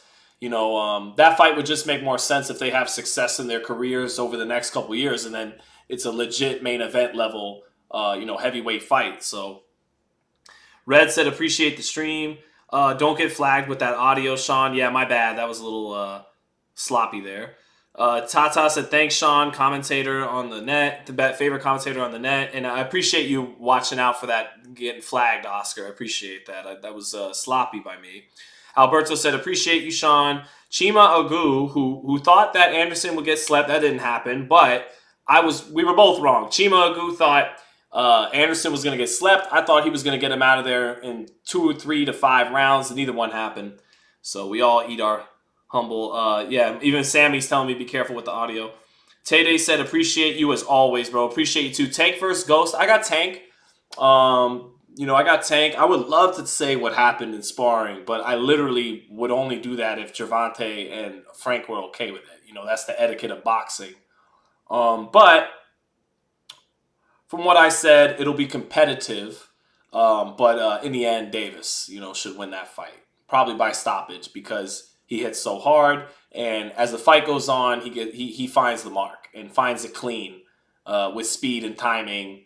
And so I favor Davis at some point later in the fight to probably win a stoppage. But for Martin to box very well in that fight, more or less kind of a typical Tank fight where the other guy does well, Mario Barrios, Rolly Romero, Ryan for a round and a half, Leo Santa Cruz up until he got stopped by these guys have success. They land on Tank and they do well. And I think Frank Martin will have his moments in this fight. But in the end, Tank, he dials in really good as the fight goes on. He's really good. He's really good and fast, punches hard, accurate, knows distance, is in his peak now. He's in the peak prime of his career. And Martin's jumping up 2 or 3 levels in this fight. So I think he'll hold his own and have some good moments, but I think Tank will get him out of there inside of 12. Is Crawford fighting Zoo this summer? No idea. Probably not. But peace out, everybody. Everyone have a great time. Thank you, Zero. Thank you, Nick Cassidy. Nick Cassidy said one of the worst fights I've seen. Money Salmon said, Ryan Garcia going to catch Devin, mark my words. Well, I don't believe so, but we will find out in 7 days. I will be in Brooklyn, so be back home in New York. So everyone check me out. And I think here's the schedule. So Wednesday, they have their media workouts at Gleason's. Let's get that footage up close in Brooklyn and Gleason's. Let's get that footage of Ryan and Devin on fight week, see how they're looking. They probably won't show much. It's a fight week workout, which are a step down from media workouts a couple of weeks out from the fight where you're more likely to really see something closer to a real workout. I don't know what they're really going to give us Wednesday at Gleason's, but I'll be there. I'll shoot it. And if they show us anything, we'll go over it later that day when I get home in the evening, Wednesday night in Brooklyn. Then Thursday's the press conference. We'll go live, analyze the back and forth. I'm sure some quotes, some quotables will be in the final press conference. And then Friday we got the weigh-in, and we'll go live with that too, you know. And then probably even go live the morning of the fight for final thoughts. Then I'll cover the fight, get as much interviews as I can throughout the week, and then when the fight wraps up, I'm gonna give an instant reaction, and then probably post that, and then go to the post-fight press conference, and then immediately after the post-fight press conference, I'm gonna go live in the arena at Barclays, try and find a spot in the arena, and let it rip raw right from the scene of the crime. So everyone, have a good one. Edgar Cota said put on UFC 300. I don't watch UFC, so sorry, brother. You got to find another stream. I appreciate you wanting me to do it for you, though. Tay Day said undisputed. Tay Day, I have no energy. They drained all my energy with that boring fight. But Tay Day, I will promise you this. I'm going to use tomorrow, and probably before I leave for Brooklyn, rather than unless I get a phone call from a fighter or a camp, I'll probably be chilling at home, uploading the videos I still have to drop, and I'm gonna put together a Ryan Garcia highlight reel, mostly with his left hook and undisputed. I'm gonna get to work on that tomorrow and Monday, play some video games, have some fun, record some footage, and I'm gonna try to put together a compilation reel for Fight Week for Ryan. I'd love to do it for Devin, but Devin's not in undisputed, only Ryan is, so keep a lookout for that next week. And thank you guys, everybody, man. Oh, thank you. My sister-in-law's in the chat. Bring that booty. Love you, Eunice. Thank you, Eunice. Love you, Eunice. Am I going to do a fight party for Garcia versus Haney? Unfortunately, Money, I'm not, because you can't do those kinds of things in the arena. So I've opted to actually cover the fight. So I won't do that, but I'll be live the morning of, the day before, multiple times during fight week, and then immediately after the post-fight press conference, I'll be live. And I'll give an immediate reaction after the bell's done. That'll probably be uploaded ASAP and won't be live, but within 5 minutes after the fight, I would hope, I'll have a reaction, a quick 2-3 minute reaction to what I thought, and then I'll have to get some interviews, get some reactions, go to the post-fight, and the minute the post-fight's wrapped up, I'm going live in the Barclays. So much love to everybody. Thank you, Coda. I appreciate that. Red said, "Are me and BT still doing a live Thursday?" Yes, I will be hopping in. I will help him conclude his 90 days straight of boxing. That crazy man. So, all right, guys. Much love. You guys have a great rest of the weekend, and much love, and God bless you. Peace. Oh no, I'm Ryad Merhy. I'm Ryad Merhy.